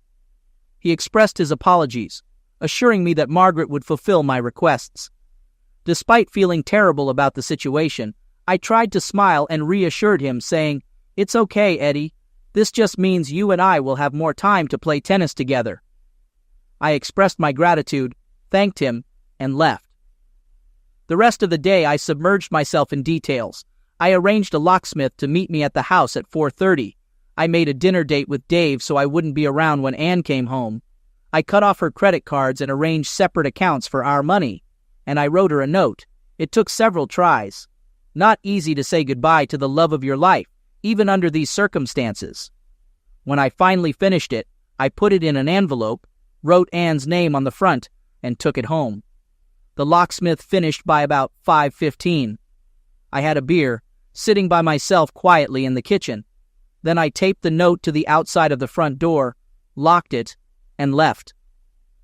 I knew Anne would be home between 6 and 6:30. I idly wondered what she'd do first. Try the door and find her key. Didn't work or read the note. Our marriage is over. Now you'll be free to play around all you want with Marion and his big tool. I've had the locks changed. If you want to get your clothing and personal things, call my attorney. I left Margaret's name and number. She'll arrange for you to have supervised access to the house. When I'm not here, I won't be talking to you again. You broke my heart. I loved you as much as any man can love a woman, and I looked forward to our growing old together. Too bad our marriage vows didn't mean as much to you as some lovemaking with a big tool, or as much as they did to me. When Dave joined me for dinner, he immediately sensed that something was amiss. After placing our orders, I took a deep breath and disclosed that Anne had been cheating on me, and I was planning to divorce her. His reaction was evident, staring at me with an open mouth, a sight I hadn't witnessed before. He expressed shock, exclaiming, "Oh my God, Will! My God, Anne! Are you sure?" Realizing the obvious, he apologized, acknowledging it as a foolish question. He could see the truth in my expression and asked if I wanted to talk about it. I did, sharing my hurt and despair with my best friend over dinner. The beers provided some comfort, but having Dave's unwavering support meant even more. Towards the end of the meal, I revealed another aspect, mentioning that there's one part of it I haven't told him. Shelley is the one who got me proof. She taped a conversation of her and Anne talking, and Anne told her the whole sorry business. Dave looked at me sympathetically, expressing his sorrow.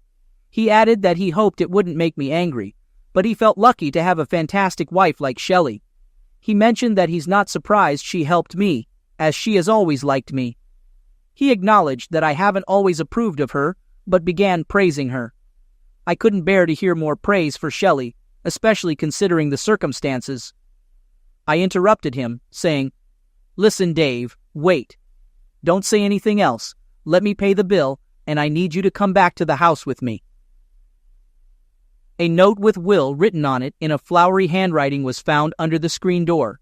Without reading it, I dropped the note on the hall table and ushered him into the guest room. I communicated the seriousness of the situation to Dave, expressing my love for him and emphasizing our friendship. He responded with a wary look, not accustomed to such conversations. I urged him to listen to a tape recorded by Shelley, instructing him to stay seated while I went to another room. Rewinding the tape to the beginning, I pushed the tape recorder toward him and left. In the subsequent moments, I heard quiet murmurs from the tape, followed by a crash. Dave, seemingly agitated, paced around while the tape continued to play until it fell into silence. Upon entering the kitchen, Dave confronted me with intense anger, accusing me of relishing in the knowledge about Shelley and deliberately keeping it from him. He berated me for allowing him to praise her without revealing the truth. He insisted that I must be enjoying the situation, accusing me of harboring a long-standing dislike for Shelley. In response, I stood up and raised my voice, questioning what I had just discovered about him. My glare intensified, and gradually Dave's demeanor softened. His shoulders slumped, fists unclenched, and he sat down at the table, resembling an old man. After a moment, he apologized, saying, "Sorry, Will. I know you're hurting just like I am. It's just you obviously knew about this." "Why didn't you tell me, Dave?" I said as gently as I could. "You know how you were about Shelley. You would never have believed me. Remember that fight we had when I criticized something she'd said to Mom? I found out about Shelley a week ago, and I knew that I couldn't possibly tell you. You had to hear it for yourself. I only got the tape from her yesterday. The two of us emptied a few beer bottles while I told Dave the whole story. I began with seeing Shelley and Robbie at the restaurant, then the deal she offered me, the making of the tape, and my conversation with Margaret Adamson. She's handling my divorce, and she'll be happy to represent you too if you want. Our cases are pretty much a shoo-in, she says. We talked late into the night, and then Dave crashed in my guest room. He didn't have the heart to face Shelley. The phone rang several times, but we didn't answer it. And finally, I just left it off the hook. A few days went by, and then a few weeks, and kept calling for a while, leaving me messages of her crying and begging to talk to me. But I didn't answer or call her back. I just didn't see any reason to talk to her. She tried finding me at work, but I'd asked our receptionist to tip me off, and I ducked out of my office each time she showed up. A couple of times I saw her car parked in front of the house when I came home from work, so I just drove right by and stayed away for a couple of hours until she left. Margaret Adamson did her work beautifully. The divorce papers were served. She fought through all the legal maneuvers that Inn's lawyer tried to pull, and a court date was set. In his initial conversations with Margaret, he claimed that no infidelity had taken place. Once she sent him a copy of the tape, we stopped hearing that line. Instead, he pointed out that the tape was inadmissible. Margaret didn't even dignify that one with a response. She just sat tight. And as the court date approached, Anne's lawyer finally called Margaret to ask for a settlement conference. The day after listening to the tape, Dave moved out of his apartment with Shelley and into my guest room. He drove over and watched the place until she went out, then called me. The two of us packed up everything he wanted and got out of there in less than 2 hours. He told me, "I don't want to see her. I don't want to hear a word she has to say. I just want to get the hell away from her." His eyes started to tear up, and I turned away. Was it a good thing or a bad thing that I knew just how he felt? Shelley left me a couple of angry, cursing messages at home, a nice counterpoint to Anne's remorseful ones. After a day or two, I started screening the messages, deleting any from Shelley and as soon as I heard their voices, Shelley called Dave at work and sent him letters. But he never responded to them. Margaret was handling his divorce too, and he and I just sat back and let her run the show. To my amazement, the lawsuits against Marion and the health club were resolved first. The one against Marion never went anywhere. He disappeared one day and left no forwarding address. But the health club, eager to avoid negative publicity, just as Margaret had predicted, reached a $1.1 million settlement. I signed a pledge of confidentiality and walked away with the largest check I'd ever seen in less than 10 weeks. My brother was a rock, and I guess I was for him too. We lived like two bachelors, going out to eat a lot, taking in a ball game from time to time, or just sitting around and talking over a few beers. We talked about, and then Shelley, about our lives with them, about how many great women there were out there just waiting for us. It wasn't easy to believe that last bit, and yet we were really able to help each other. I could see as plain as day that there wasn't a thing wrong with Dave that led to Shelley's behavior. She was simply a selfish strumpet. Likewise, Dave reassured me that Inch cheating wasn't a reflection on me, just an indication of how screwed up S.Chi was. Neither of us probably believed the other one all that much, but it still helped to hear it. Dave was divorced first, as it turned out. He made it clear that he wouldn't talk to Shelley under any circumstances. And so Margaret handled the whole thing. She told him that Shelley had fought for more money at first, but that with the tape, she didn't have a leg to stand on. I went into the office with him the day he had to sign the papers. Shelley had already signed them. He smiled grimly, shook Margaret's hand, and thanked her, and then went off to the men's room. I heard him crying through the door. When I went to find him 3 weeks later, it was my turn. We met on a Tuesday, and in me and the two lawyers, and in her lawyer had agreed to a settlement, but insisted on two conditions: that I drop infidelity as a reason for the divorce, and that I meet privately with, and before we signed the papers, I told Margaret I was willing to see, but not willing to drop infidelity. Eventually, we agreed that I'd give Anne a chance to persuade me. If she could do so, we'd change it to irreconcilable differences, that old standby. In a weird way, I was looking forward to hearing what Anne had to say. Maybe I'm a masochist, but I loved her for 10 years, and I couldn't really imagine simply walking away without one final conversation. When I got there and was sitting in the conference room wearing a blue dress she knew I'd always loved. Her hair was shorter, and it looked great. She was pale, but she was the same beautiful woman I had loved for so long. "Okay, Anne, it's your meeting," I said neutrally. My heart was pounding, but I tried to look calm. "Just 2 things. All right? Please don't tell me how much you love me, and don't tell me it was just love-making." She flushed, and I could see tears welling up in her eyes. "Will, I'm so sorry, but how can I not say those things? I screwed up, plain and simple. I was selfish and thoughtless, and I hurt you. But it was just love-making, nothing but a stupid, stupid impulse. I gave in to you. Can't imagine how much I've gone over it, how many times I wished I had never done it. Yes, well, but you did do it, didn't you? I had no intention of making this easy for her. Just being in the same room with her, knowing that we were about to separate for good, and why broke my heart all over again." I went to the window and gazed out, unwilling to let her see my stricken face. Behind me, I could hear her crying softly. "Baby, it was. It didn't mean anything, you know. It was the dumbest, most hurtful thing I could ever have done to you. I know that, but it meant nothing to me. It has nothing to do with how much I love you." I let her talk a bit more, listening to the pleading tone, the sweet voice I had always loved, but not hearing a single word that I couldn't have predicted. She had nothing to say to me that I didn't already know, and nothing that made a damn bit of difference. After a while, I turned around and came back to the table, sitting down directly across from her. "And just so you know, I still love you very much. But it's over between us." She started to cry again. "You took from me, from us, the most precious thing we had together, aside from our love, the bond of trust between us. How could I ever make love to you again, wondering if it was me you were thinking about or Marion and his freak show tool? How would I know whether you were loving me or missing him? And how could I live with you, wondering where you were every time you were 10 minutes late coming home, wondering what you were doing on your lunch hour, wondering whether you'd found another big tool to play around with?" I waited, but she had no reply to make. Finally, between the sobs, she said, "Please, baby, please, couldn't you give me one more chance? And I'll give you a few minutes to think about this one. What if I had met some bimbo with fantastic big jugs and started bawling her on the side for a few weeks, nobody I liked or respected. Just a handsome girl who was a fantastic lay, who gave me a degree of pure physical pleasure that I never got from you. And then you found out about it. Could you stay with me? Could you get past the feelings of hurt? The sense of total betrayal? Could you overcome the doubts you'd have about your own attractiveness? The fears that you weren't ever going to be the one I really wanted? She looked up at me with the saddest eyes I had ever seen.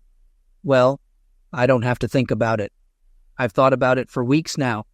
Could I forgive you? Could I take you back if it were the other way around? And the answer is no, I couldn't. I just couldn't handle those feelings. I know that. So I'm asking you to do something I couldn't do, to be a braver, stronger person than I could ever be, and to give me a chance to make it up to you a lifetime, to show you how sorry I am and how much I love you. There was silence a minute, 2 minutes, as we looked at one another, both of us thinking about all we had meant to one another and how we had arrived. At this point, I stood up slowly, hating myself and hating her for cheating on me, and now for throwing it all back on me. I don't know whether I can't do it or won't do it, but I'm not that braver, stronger person you want me to be. Goodbye. And I waited by the open door for a moment, looking back, giving her a chance for the last word. She had her head down, crying. She didn't say anything else. Margaret was waiting for me down the hall, a surprisingly sympathetic look on her hard face. Let her have irreconcilable differences, I growled. It doesn't make a damn bit of difference to me. Dave and I sat at my kitchen table. We'd had a few, but we weren't drunk. Listen, I said, I've made some plans. He nodded, and I went on. After the lawyer's fees, I still have nearly $800,000 from that settlement.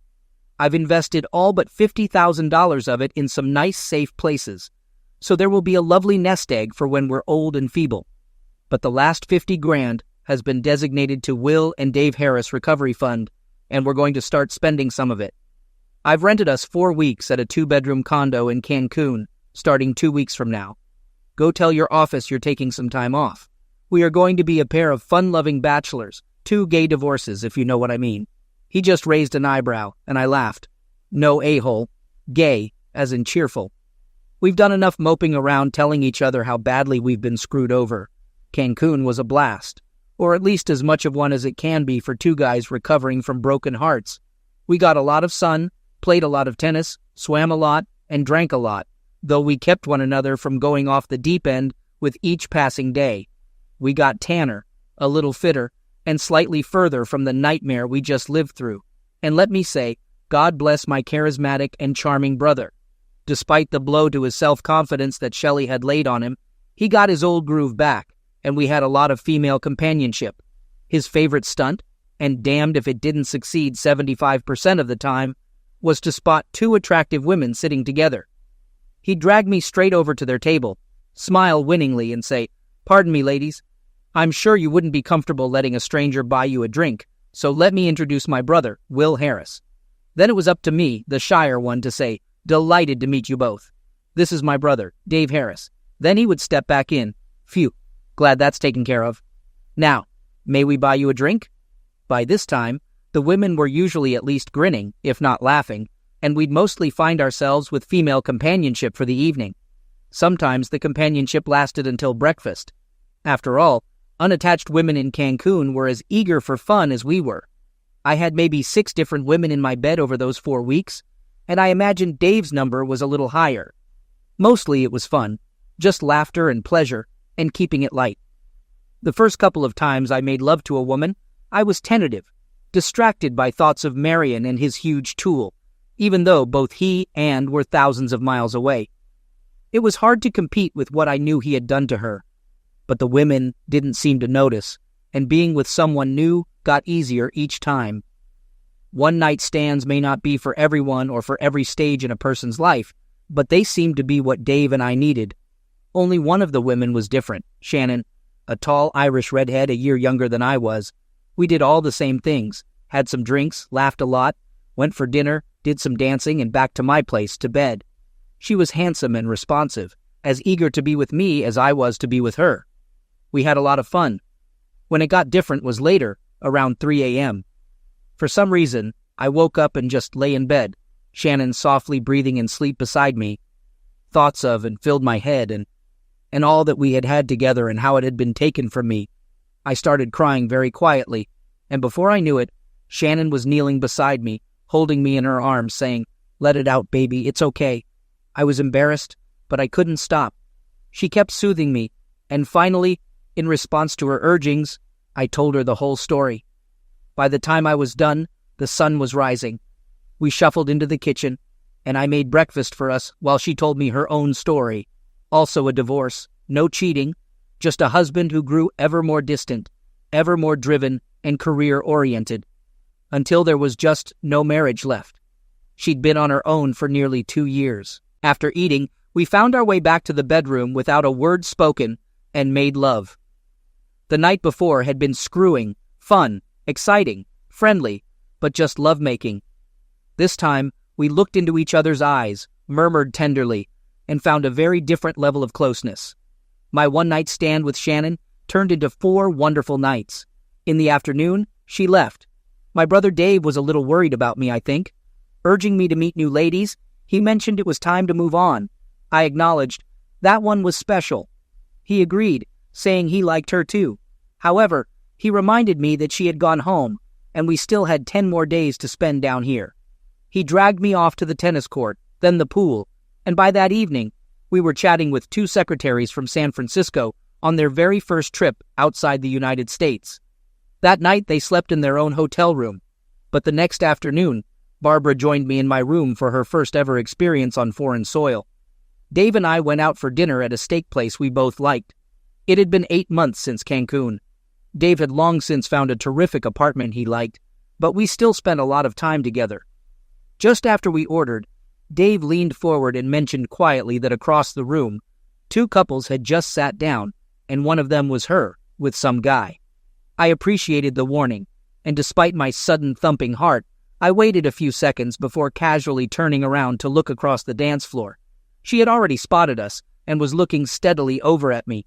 I gave her a friendly, non-committal smile and a wave, and she smiled back. Then, I forced myself to turn around and chat some more with my brother. He inquired if this was the first time I had seen her since the divorce, and I nodded.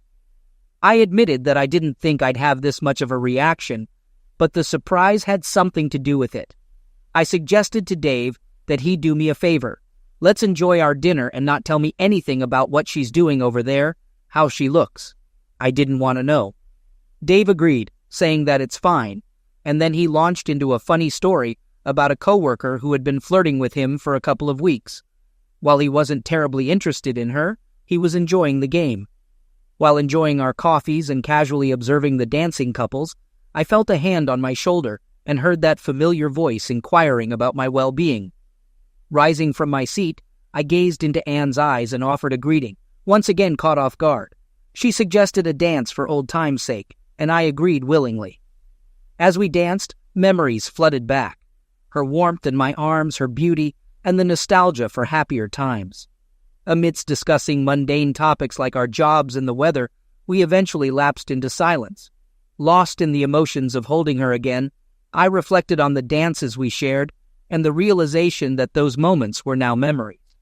Towards the end of the dance, Anne pulled back to look into my eyes and inquired about my well-being. Despite not owing her any honesty, I decided to share my feelings. I expressed that I was all right, pretty good, I guessed. Some days were better than others. Seeing her that night, dancing together, was powerful, and I didn't know I would feel this much. Anne, with a serious expression, confessed that she wasn't so all right. She missed me every day, and being in my arms again had a profound effect on her.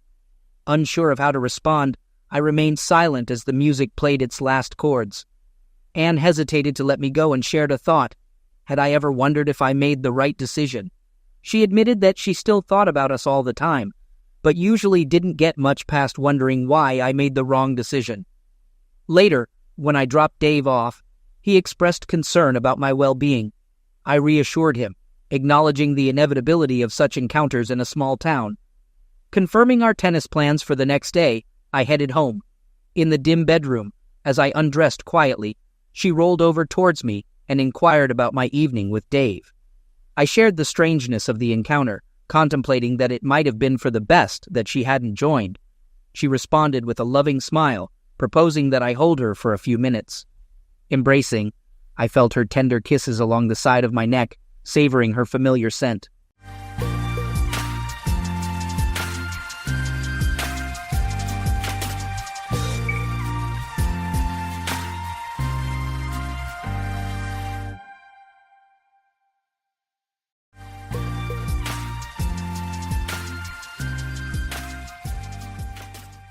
Forecasting late spring weather in Pennsylvania is often difficult. This April, we saw unusual levels of rain and warmth. Normally, I'd wait until early to mid-May to cut the grass for the first time, but not this year. Although I had to start yard work early, I'm thankful it's not snowing. Last year, at this time, we had a snowstorm that left 15 centimeters of snow, so I prefer the early mowing to dealing with snow any day. Also, with tax season over, it's nice to enjoy the sunshine outside. My home has a unique feature, a sharp drop in the backyard that leads to a small creek and woods. During building, they added fill to make the front of the house level with the street, creating a steep drop partway up the side. As a result, the basement, completely enclosed at the front, opens at the back. This design let me install a double door for services, ideal for storing my lawnmower and other garden tools without filling up the garage. It's one of the parts of the house I like most. After finishing the yard work and storing everything, I quickly went upstairs to take a shower. Allergies to grass make me eager to clean up. Climbing the stairs, I heard my wife's voice from the front of the house, where I had been mowing. Seeing her friend's car, I expected to hear voices, but their conversation made me stop with my hand on the door handle. Let me introduce myself. I'm Robert Crane, but I go by Bob. In school, they called me Hogan, after Robert Crane, the actor in Hogan's Heroes. While I was okay with the nickname, the show was before my time, so it's not really a current reference. With a degree in accounting from the University of Pennsylvania, I quickly got my CPA and now lead audit teams at a well-known firm in Philadelphia. It's not the most exciting job, but it pays well and gives me insight into various businesses. My skill in forensic analytics, finding financial trails to expose fraud and money laundering, has made me a recognized expert. I've even worked with the FBI on 2 cases. My wife, Kelly, studied political science and business with plans to go to law school when we first met in our freshman year. I was sitting, waiting for class to start when she walked in. Kelly was tall and slim, like a ballerina but with a fuller chest. Her long strawberry blonde hair fell over her bare shoulders, a truly eye-catching sight. She wore a pretty sundress with sandals that showed off her beautiful legs, smooth and soft. Her mix of innocence and charm was very strong, instantly attracting me. Unfortunately, Kelly didn't sit next to me, nor was she in my group project. It took me 4 weeks to gather the courage to talk to her and start a conversation with a silly joke, which made her laugh loudly. We talked more, and I finally asked her to have coffee after class. "I've been waiting for you to ask that for 4 weeks, she answered with a smile. During our last 2 years of college, we were always together.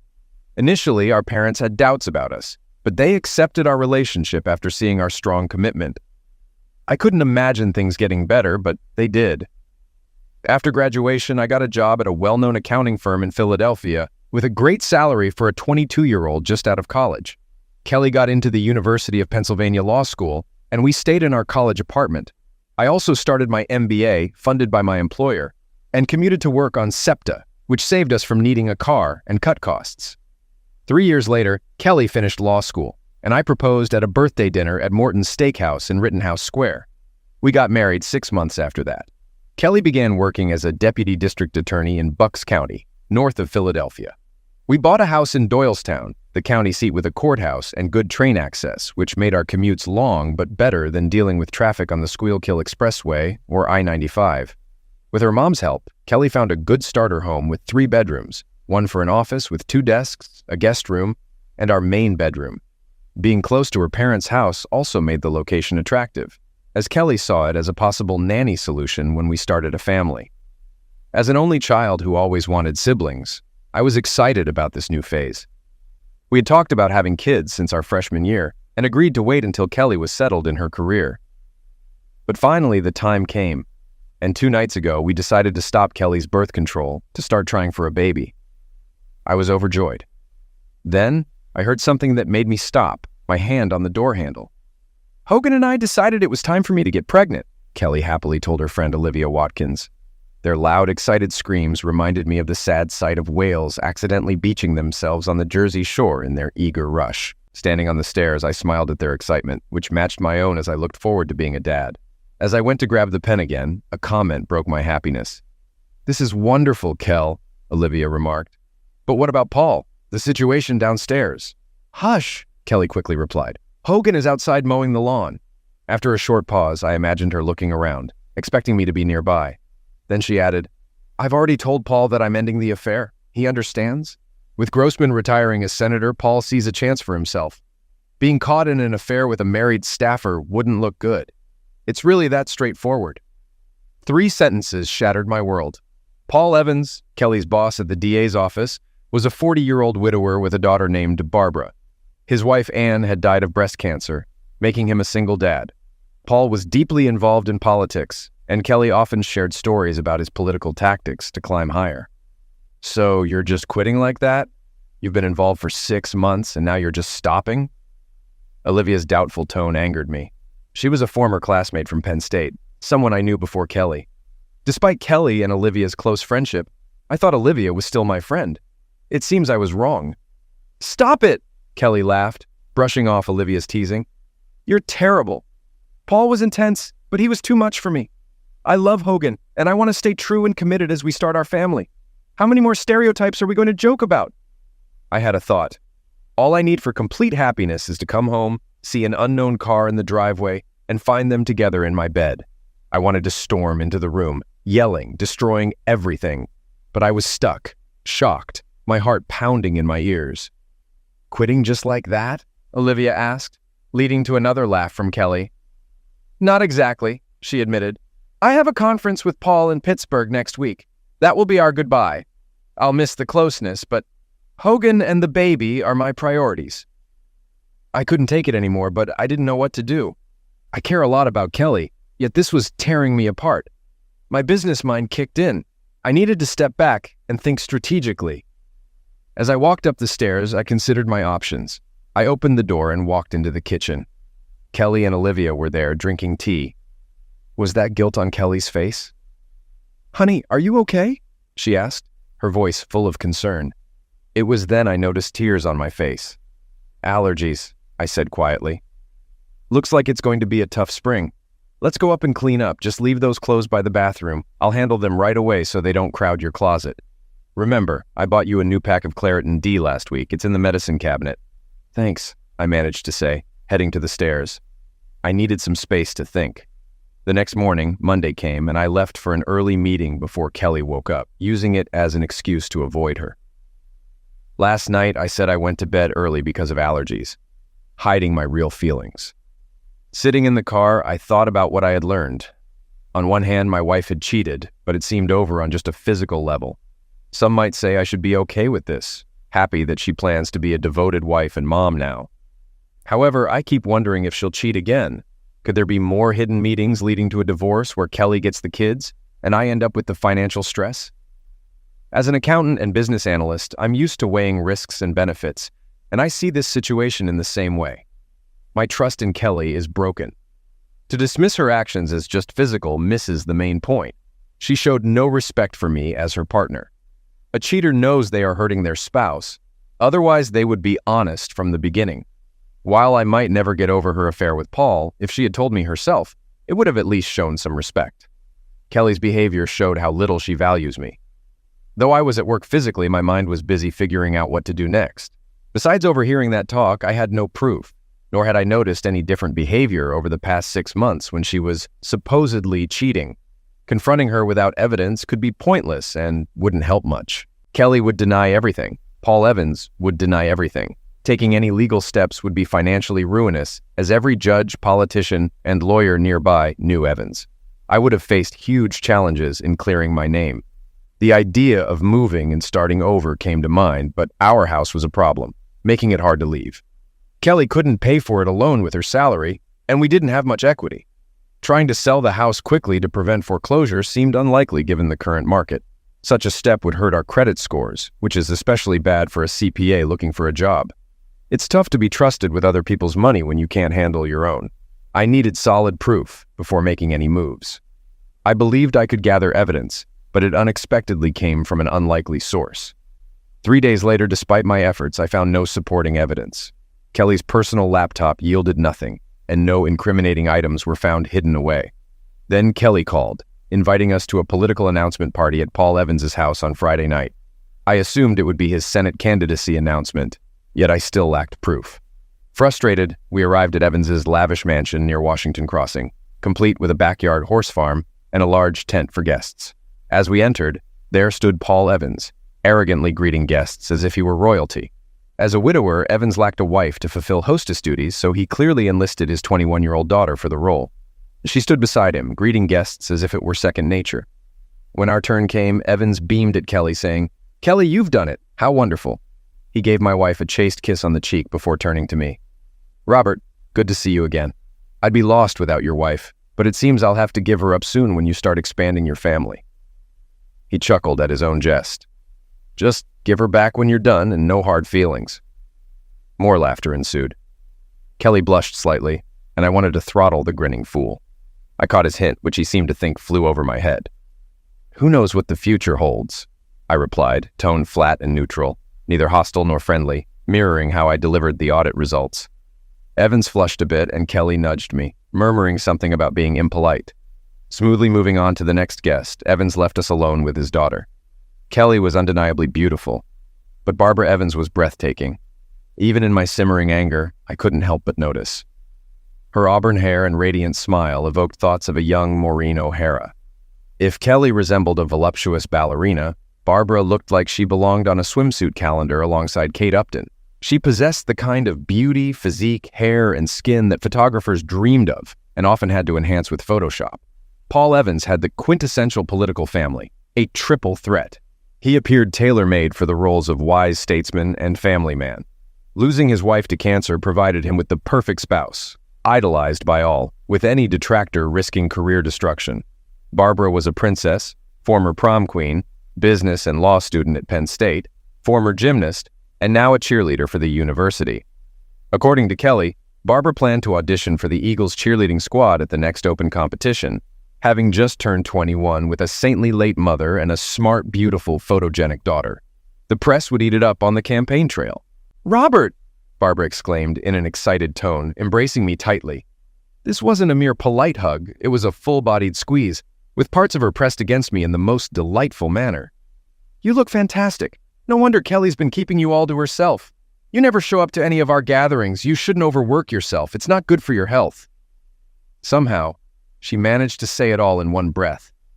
In less than a second, my fury gave way to utter astonishment. I offered a few polite compliments about her appearance and was about to depart when two realizations struck me. Firstly, Barbara never greeted Kelly. Secondly, what parties was she referring to? Before I could inquire, Kelly swooped in with her own greeting for Barbara, and we had no choice but to yield to the next guests in line. As Kelly and I found a spot to relax, I pondered what Barbara might know.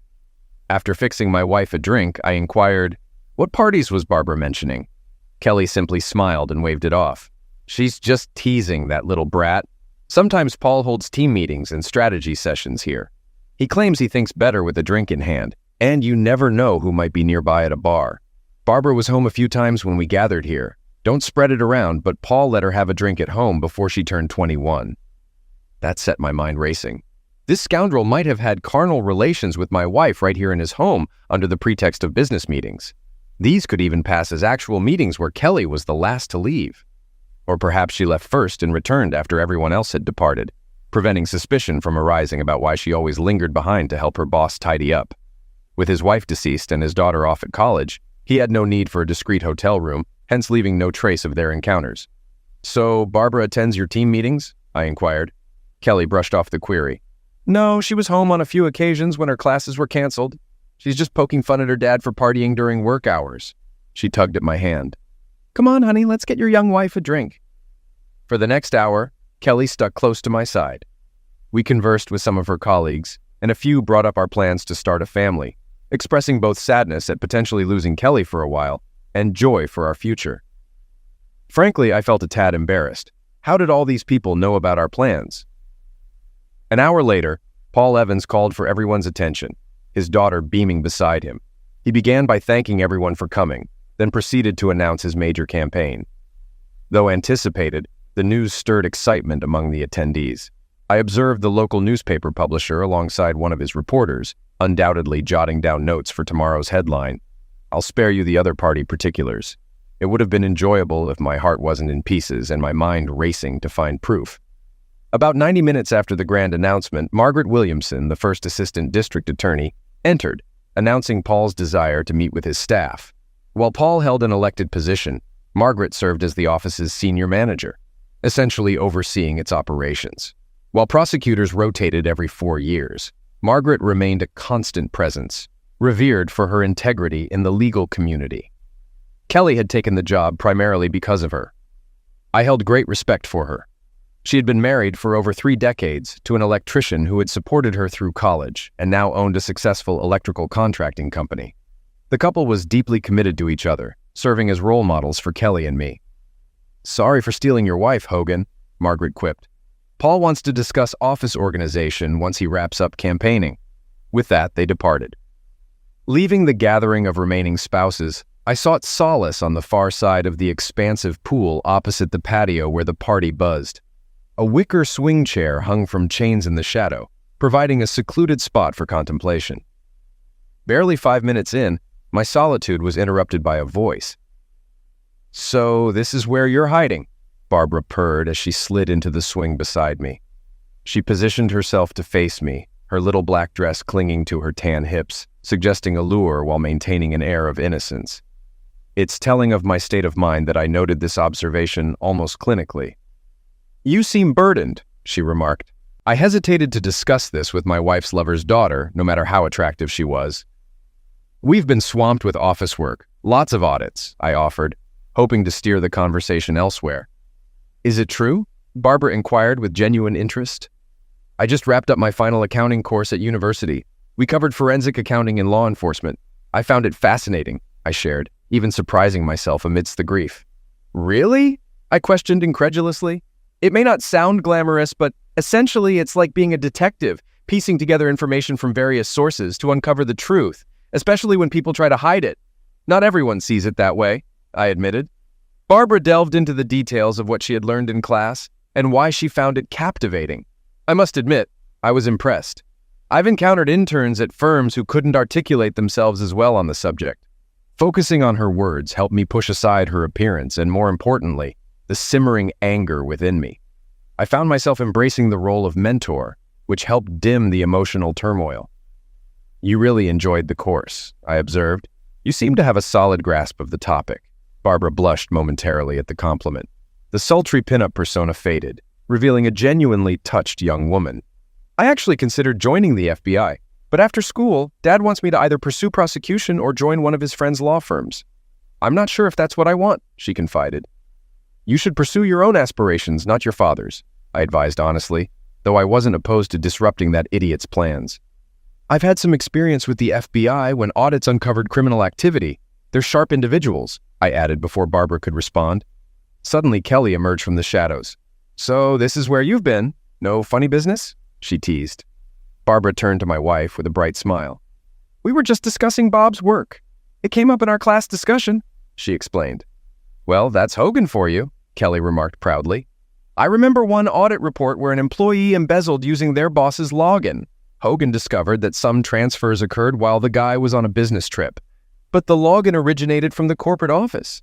Most people would have stopped once the boss was implicated. Hogan kept digging. I could have nailed the employee on my first day as a lawyer. Hogan left the prosecutors with nothing to do on the case," Kelly recounted, beaming at me. This left me utterly bewildered. How could she be proud of me and profess her love while carrying on a 6-month affair with her damn boss?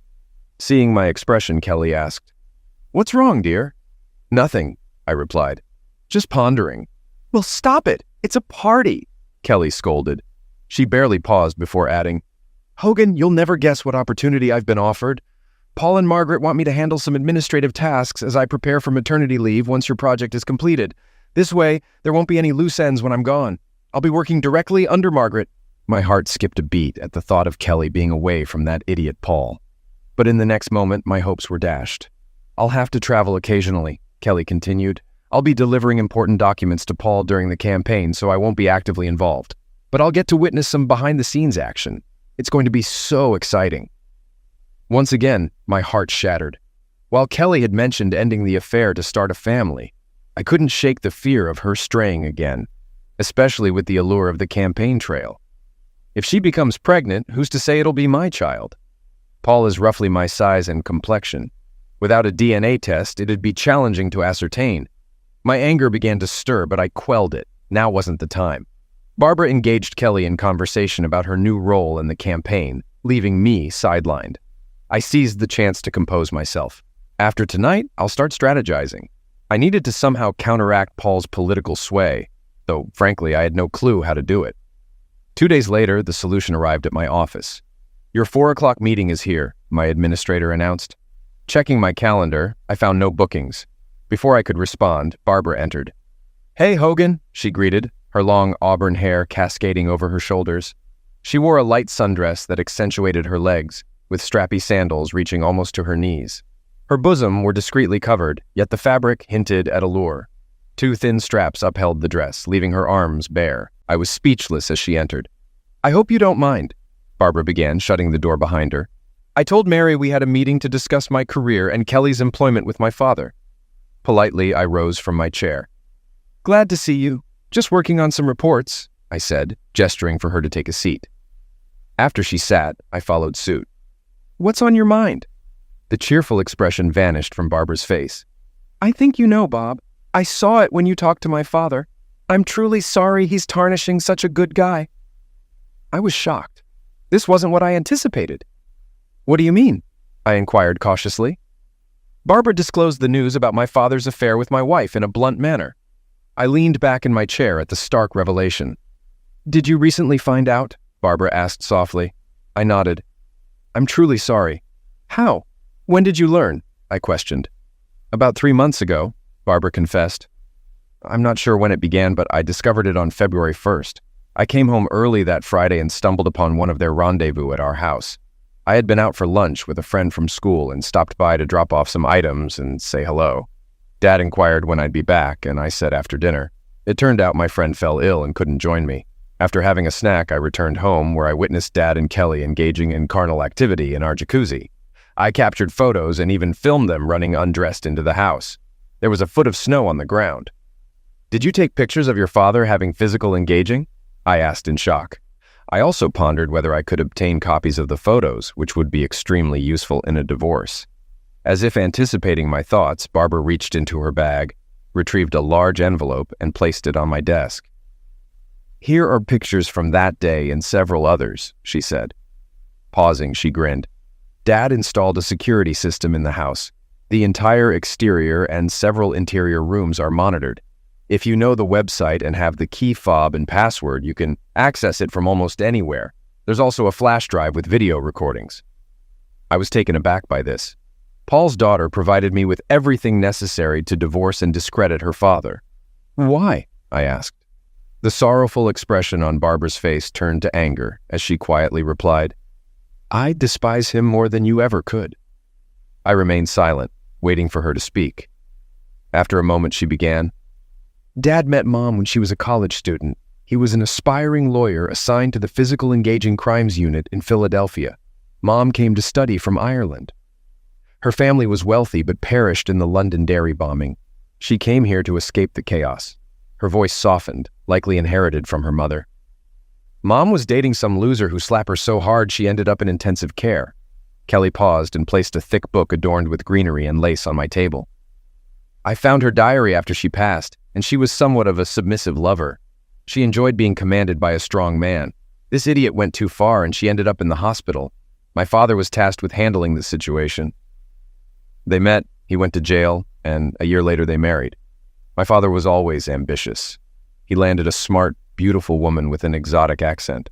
Mom found a protector in him. I came along a few years later. Dad wanted me to pursue gymnastics. He thought having a daughter compete in the Olympics would boost his political career. Do you know how most gymnast careers end?" I shook my head, admitting, I never considered it. Barbara grinned. "They call it the 3 Bs, bosom, backsides, and boys.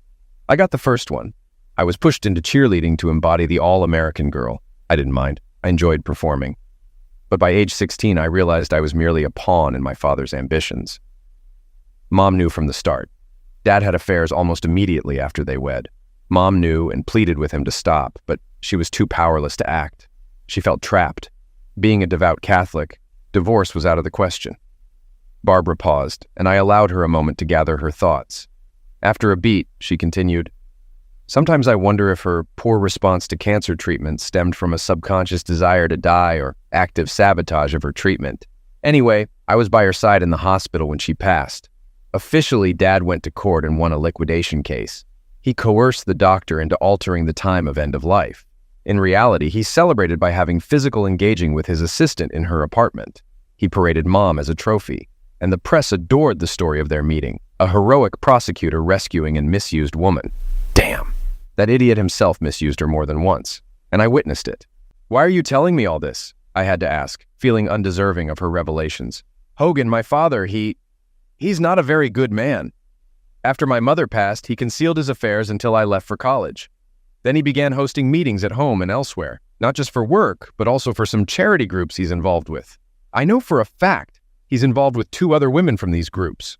One poor woman genuinely believes it's true love and plans to leave her husband. Is this what Kelly's considering? I queried. Though I grasped the gravity of what I'd heard, curiosity still nagged at me. Barbara shook her head. No, she sees it as just fun. They say power is the ultimate aphrodisiac. Kelly seems to be living proof of that. I overheard her discussing some senator they were meeting with my dad. So what's your goal here? I inquired. To her credit, Barbara met my gaze squarely as she replied, I want you to end your marriage with this betrayer. I want my father's career to be demolished to the point where he couldn't be elected dog catcher in a town full of cats.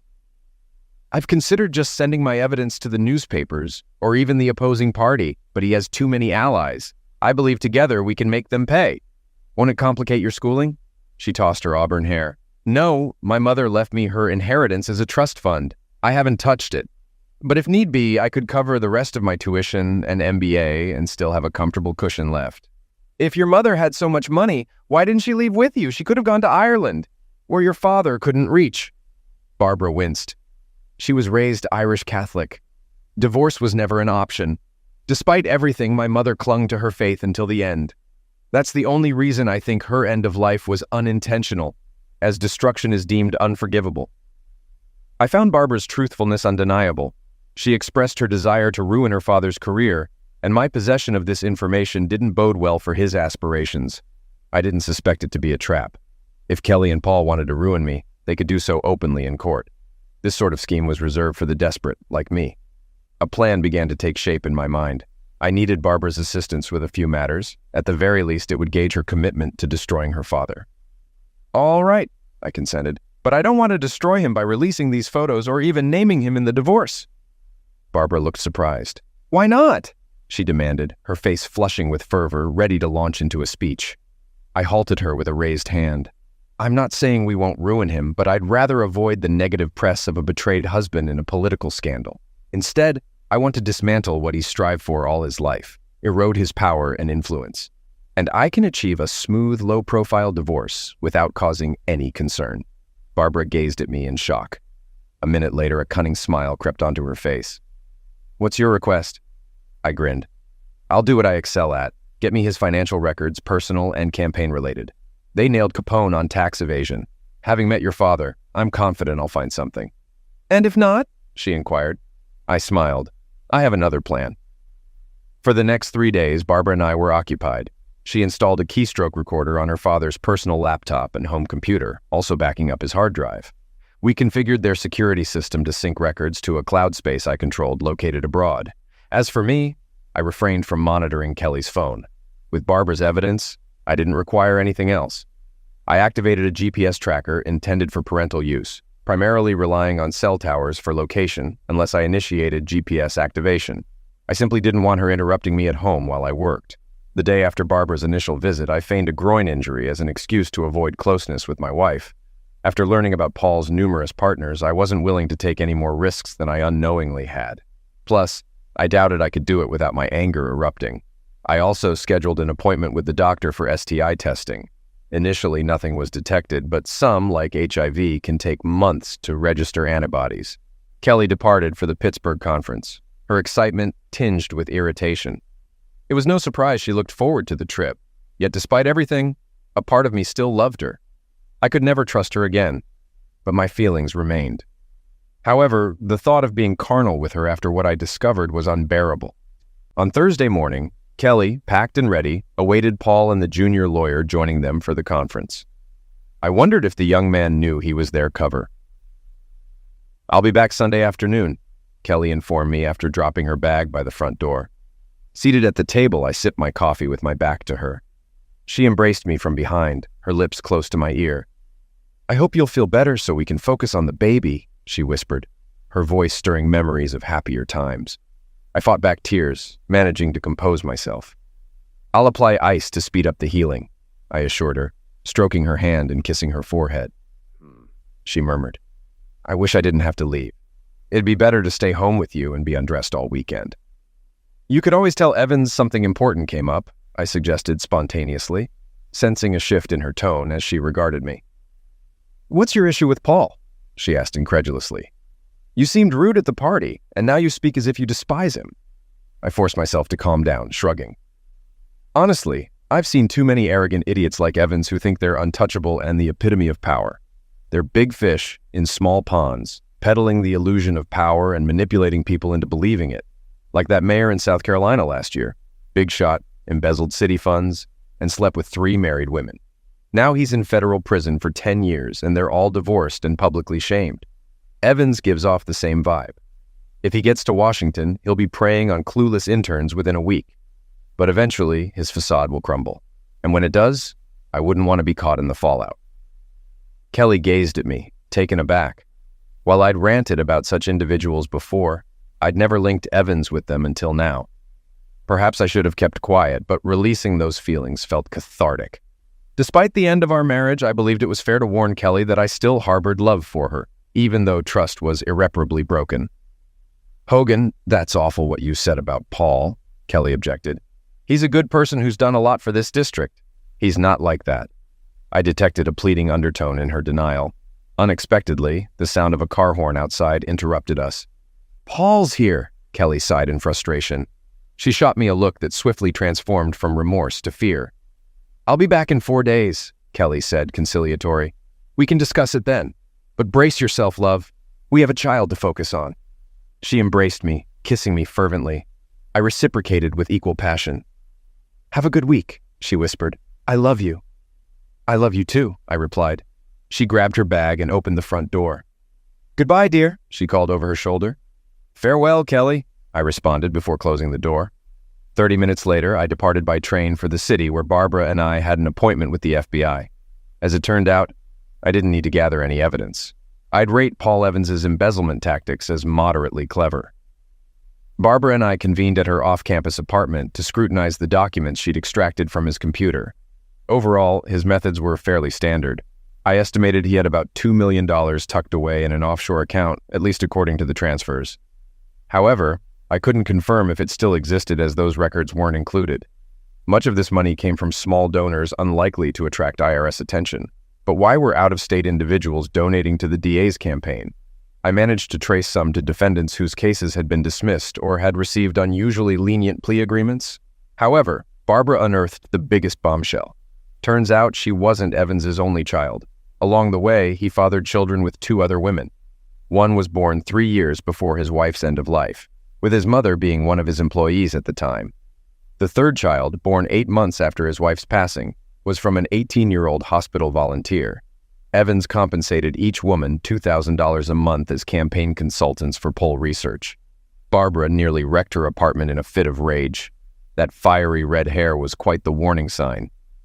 By the time Kelly and Paul departed, we had combed through everything in Paul's records. Some questions lingered, but we lacked the resources to delve further. So, I documented my findings and arranged a meeting with the senior FBI agent I collaborated with in the Philadelphia office. Barbara accompanied me to recount the fabricated tale we'd concocted. She claimed that after taking a forensic accounting course, she wanted to examine real documents and innocently decided to peruse her father's notes. Upon noticing discrepancies, she contacted me due to my wife's employment with her father and my experience in the field. Gary was a seasoned pro, sensing there was more to it, but we handed him a wrapped gift to avoid further inquiry. A corrupt prosecutor in his backyard, now aiming for a Senate seat, this career boost felt heaven sent. Barbara had a late class, so we hailed a cab to her place, and I walked to 30th Street Station for the train home. Thoughts of packing and leaving crossed my mind. When Kelly returned, Gary pledged to expedite the case, aiming to subpoena Evans's documents by Wednesday. Once the investigation leaked, the idiot would realize his power was ephemeral as his allies abandoned ship. Kelly called during my train ride home, citing a late dinner and likely absence from her room tonight. Sensing my distraction, she probed, and I vaguely mentioned an FBI meeting, citing ongoing investigation constraints. "This case seems to weigh on you," she remarked, seeking hints. Succumbing to temptation, I hinted at corrupt politicians, bribery, money laundering, and scandalous affairs. "Oh, you're no fun," she pouted. "Don't worry, love. Your secret's safe," I assured her. Upon returning home, I sat in awe. A decade-long marriage was ending. As the sun dipped below the horizon, I felt like a spectator watching my life fade away. Hours passed before I stirred from my reverie, realizing I needed a change. Ironically, as I mowed the lawn, a BMW pulled up. Watching Barbara emerge, her statuesque legs, wrapped in sandals reminiscent of ancient Greece, caught my eye. Her toga-like dress, semi-sheer and clinging to her curves, accentuated her allure. Long red hair framed her face, but it was her gray-green eyes and warm smile that captivated me as she approached. I shut off the engine and greeted her. "You're looking better than I expected," Barbara remarked. "I half expected to find you drowning in a bottle or contemplating a ledge." I chuckled. "Last night I entertained thoughts of both, but it had to be done," I explained. "And it serves as a distraction." "Have you seen a lawyer?" she inquired. I shrugged. "Met with one on Tuesday before they left. Documents will be ready Monday. Agreed to audit a client in Austin, leave Tuesday, and stay the full 3 weeks instead of my usual remote work." I shrugged again. "It might seem like avoiding, but I'd rather not be around when the chaos erupts." Barbara nodded knowingly. She understood the attention it would draw as the daughter of that man. "It's good you're planning ahead," she acknowledged. "It's what you're good at." She grinned. "Now I can plan too." "All right, here's my plan," Barbara announced. "I'll help you wrap up your work here, then you'll join me. We'll have some fun, maybe even get a little wild. I've got a swimsuit you'll adore." I tried to protest. "I'm still married," I pointed out, "and I don't think I'll be ready for anything anytime soon." "You need to blow off some steam before you blow a gasket," she insisted with a mischievous twinkle in her eye. "And besides, you know what they say, what's sauce for the goose is sauce for the gander." Her gaze was teasing, yet sincere. I couldn't help but laugh. In a twist of fate, we bumped into Olivia after finishing the yard work. After freshening up, we headed to a nice restaurant for a late lunch. I wasn't in the mood for revenge physical engaging, but it felt good to step out, especially with someone as sweet as Barbara. Approaching the restaurant, I spotted Olivia's car parked outside. I almost suggested to Barbara that we find another place, but I didn't. Instead, I did something totally out of character. It was a spur-of-the-moment decision.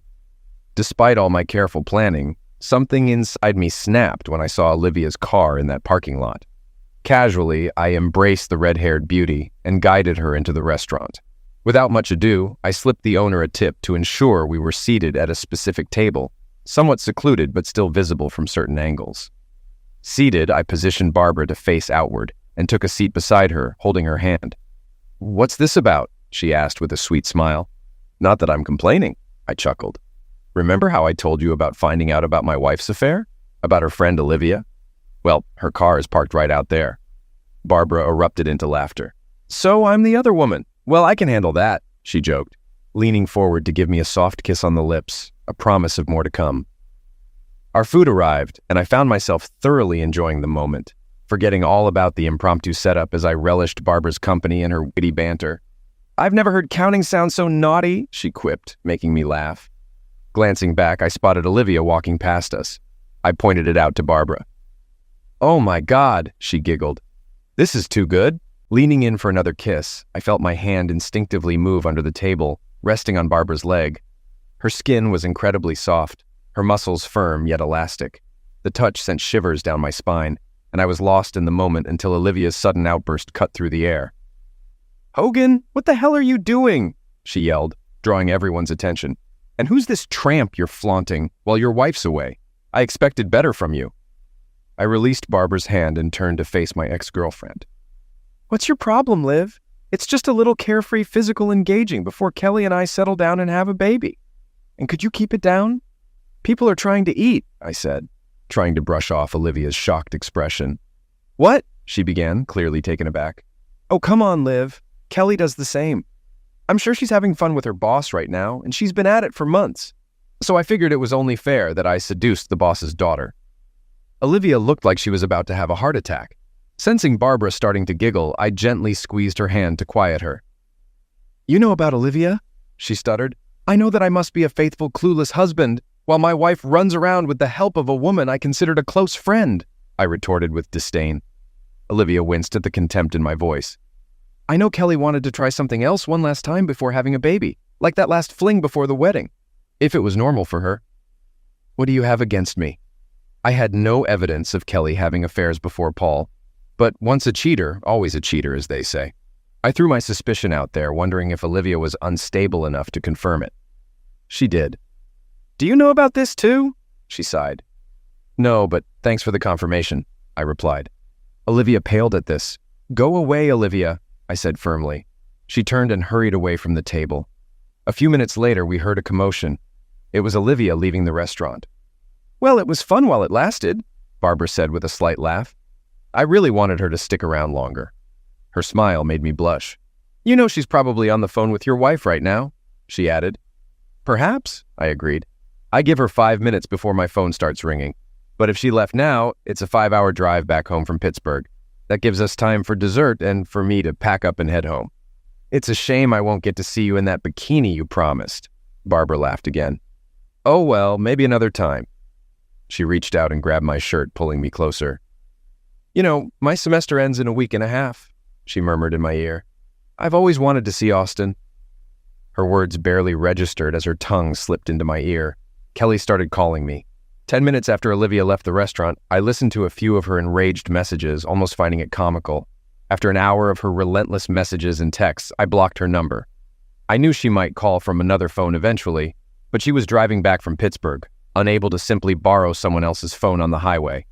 When I got home, I packed up all my personal belongings, not just what I needed for the trip to Austin. I had time. 4 hours after encountering Olivia, I departed from my home, possibly for the final time. After securing a hotel room near the Philadelphia airport, I placed most of my belongings in storage until I secured permanent accommodation. I had several phone conversations with Barbara, who was out walking with a friend, due to her father bombarding her with angry messages. I rescheduled my flight to Austin for the following day and departed on Monday morning. Despite Kelly's repeated calls from different numbers, filled with tearful accusations about how I had ruined her life and career, I remained resolute.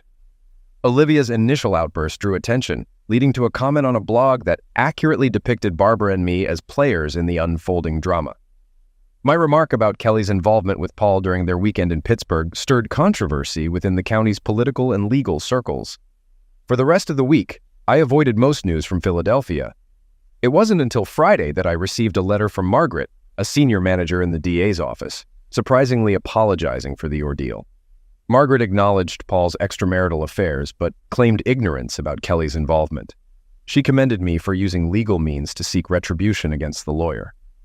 The following week in the DA's office was tumultuous, with Paul attempting to deflect blame onto his daughter's rebellion influenced by her unfaithful husband. However, his arrest on Tuesday, followed by dramatic scenes at the courthouse, changed the narrative. In her letter, Margaret recounted how Paul was arrested during a meeting in his office, shocking everyone present. He was swiftly taken into custody and paraded past reporters. Margaret expressed regret for the turmoil and offered assistance, acknowledging my undeserved predicament. While part of her letter seemed aimed at damage control, I believed Margaret's sincerity stemmed from her moral and professional integrity. My plans for a discreet divorce were shattered by my impulsive encounter with Olivia. Paul's arrest garnered media attention, turning our story into headline news, characterized by romance, betrayal, and revenge. Thankfully, being out of town shielded me from the worst of the media frenzy. Moreover, booking a separate hotel room further obscured my whereabouts, frustrating attempts to track me down. However, upon checking in, I noticed reporters stationed around the hotel, hoping to catch a glimpse of me. On TV, I saw them camped outside my house, filming my relatives coming and going, while Kelly remained indoors. Barbara faced the harshest scrutiny as the daughter who betrayed her father. Despite having to attend classes and take exams, she became an easy target for the media in the initial days. Eventually, the school intervened, forcing reporters off campus for disturbing students. Additionally, 2 women who had children with Paul sought their 15 minutes of fame, adding to the media frenzy. With her final exams completed, Barbara quietly slipped away from campus and headed to the airport. Disappointed, but not entirely surprised, the media missed her absence from the graduation ceremony. As time passed, the story receded to the sidelines, resurfacing only when Paul's trial began. His guilty plea resulted in a 20-year federal sentence, sparing Barbara and me from testifying. Subsequently, the case faded from public attention, taking Barbara, Kelly, and me with it. Surprisingly, my divorce proceeded swiftly and without much drama. Kelly signed the papers and 4 days later sent a letter expressing remorse for her actions. She acknowledged her hypocrisy upon learning of her own infidelity and requested a meeting to apologize in person when circumstances permitted. She ended by expressing eternal love and good wishes before relocating to the Midwest to live with her aunt. My involvement in uncovering Paul's crimes elevated my career, earning me recognition from the FBI for analyzing his tapes. Embracing anonymity from the media, I excelled in my work in Austin, identifying not only the sought-after embezzler, but also a second perpetrator unknown at the time. My firm promoted me to lead the white-collar crime team, affectionately dubbed Hogan's Heroes by some. Working late became enjoyable, especially with the company of my new assistant, a recent college graduate eager to gain experience in forensic accounting. And that bikini looked even better strewn across the floor of my hotel room.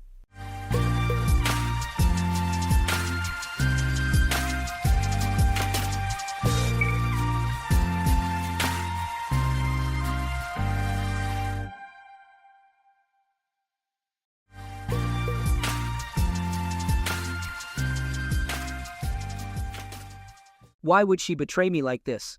How could she betray our family? These were my initial thoughts when I woke up the next morning in a hungover haze. I am Jonathan Fremont, and until last night I believed my wife, Susan Fremont, was a devoted spouse and my true love.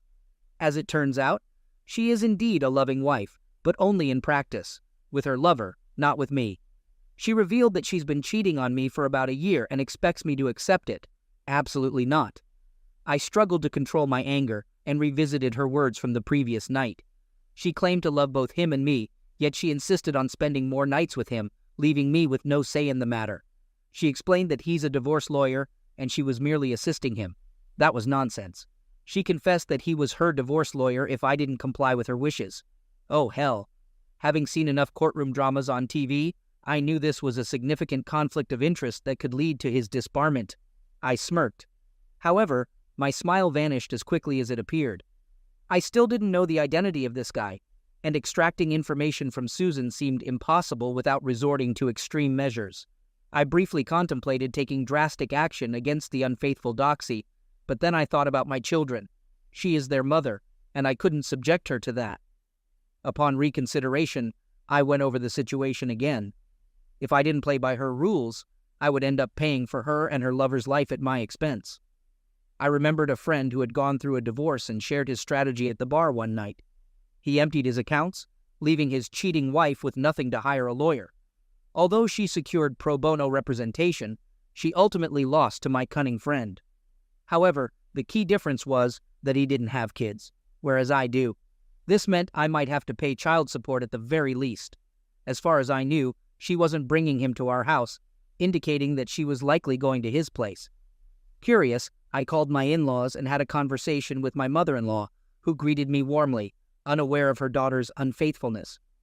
I casually inquired about their usual babysitting routine, to which she informed me that they usually took care of the kids 3 or 4 times a week, from 8 to 5, while Susan volunteered at the homeless shelter and food bank. Learning that Susan was deceiving even her own parents saddened me. I expressed my gratitude and mentioned that I wanted to surprise Susan next week, asking my mother-in-law not to reveal my plan. She fell for my feigned cheerfulness and assured me she wouldn't say a word. I thanked her and ended the call, saying goodbye and wishing her a great day. I examined myself in the mirror. My hair wasn't thinning as much as I feared. I shaved, combed my hair, and indeed had more hair than Detective Stabler on SVU.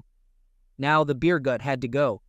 Despite Susan's hurtful comments the night before, she was right about that.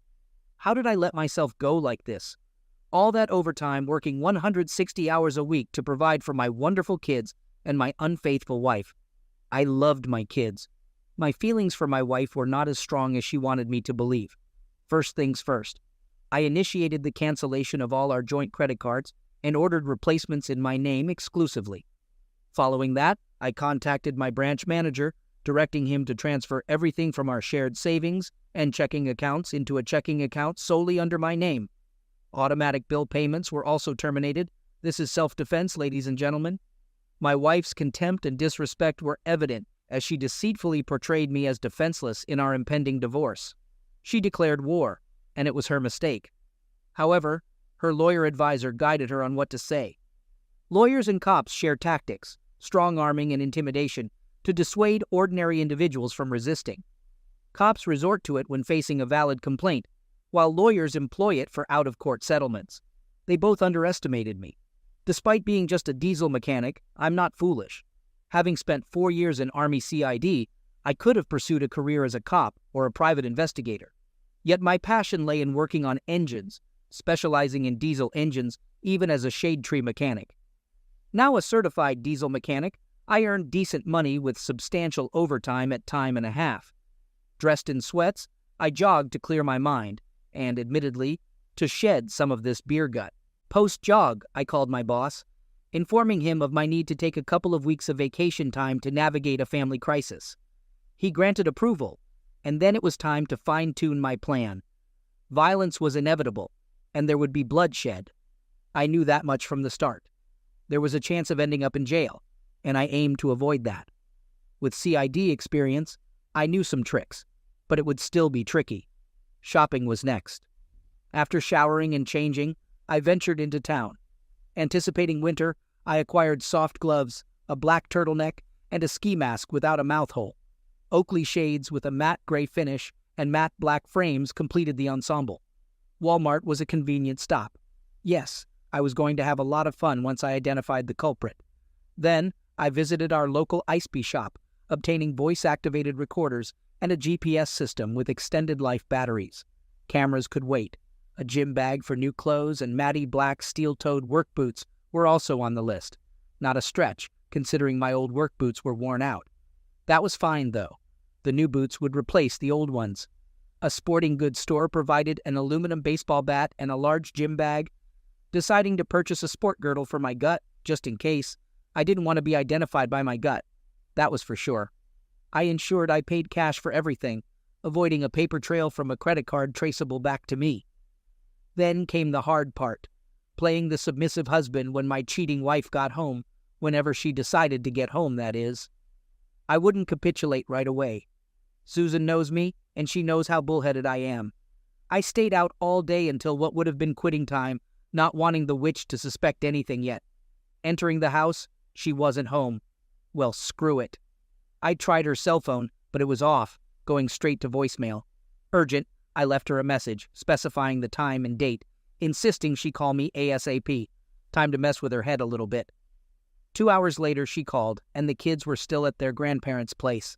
She sounded out of breath, expressing concern about the situation.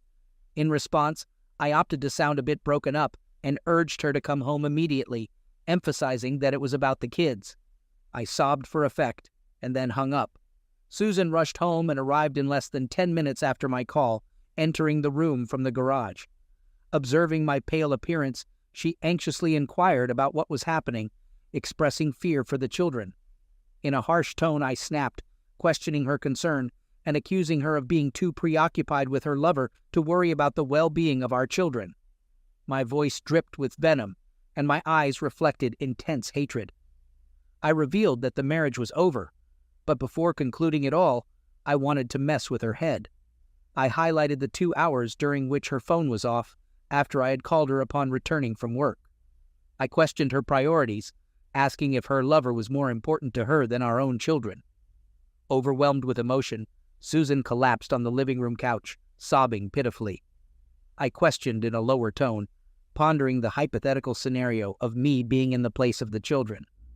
I wondered aloud if she would care as much, or simply call her parents to extend the kid's stay, allowing her more time with her boy toy. Despite her red, tear-stained eyes, Susan looked up at me defiantly and insisted that it wasn't like that, sobbing in the process. Expressing disbelief, I accused her of using our children as weapons against me. Slowly shaking my head, I clarified that my intention was not to do that, but rather to make her realize the potential consequences of her actions. I questioned how she would explain being 2 hours late for something important and how we could keep such incidents a secret when her phone was off. I also highlighted the possibility of emergencies with her parents and the kids trying to reach her. Unable to fathom her actions, I maintained a low, even tone, stating that she had done this to herself by getting involved with her boyfriend. I expressed missing my wife and emphasized that the kids missed their mommy. Despite her parents' love, they loved her more, causing her to pale. Deep down, she knew I was right, but her stubborn pride prevented her from admitting it.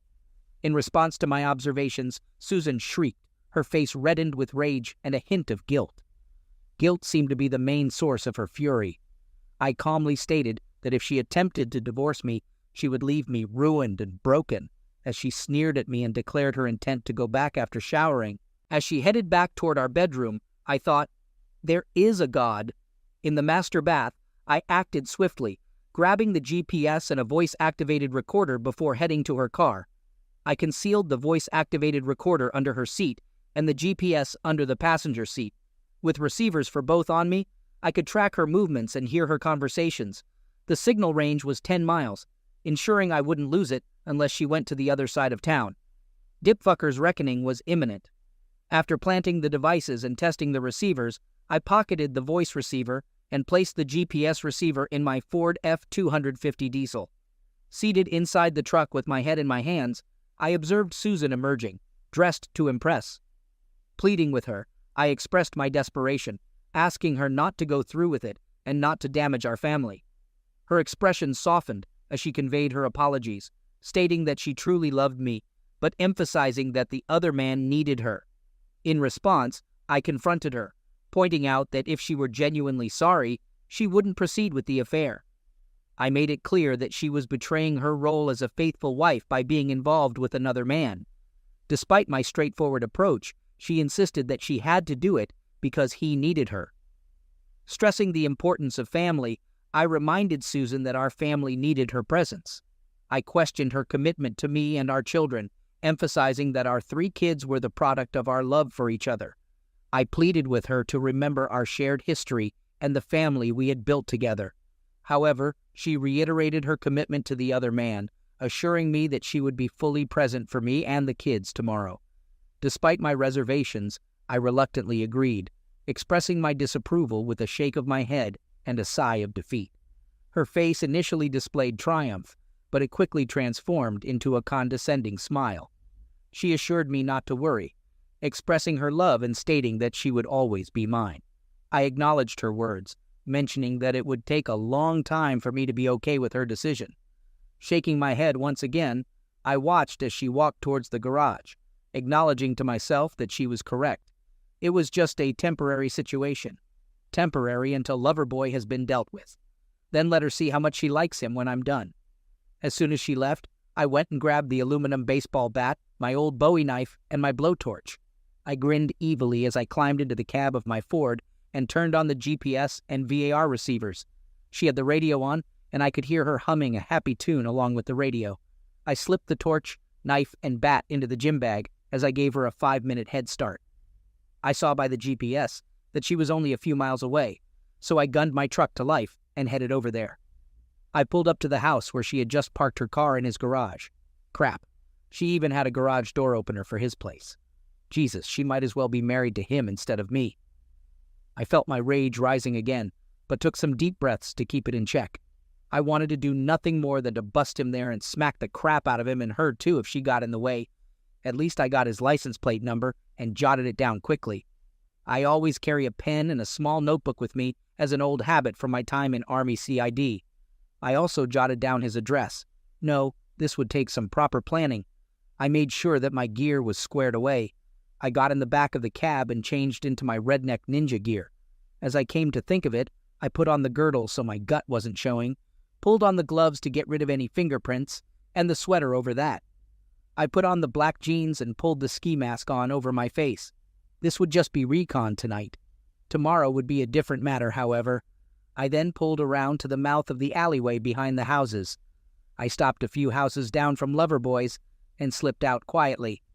I left the bat inside the cab and went in silently through his alley gate.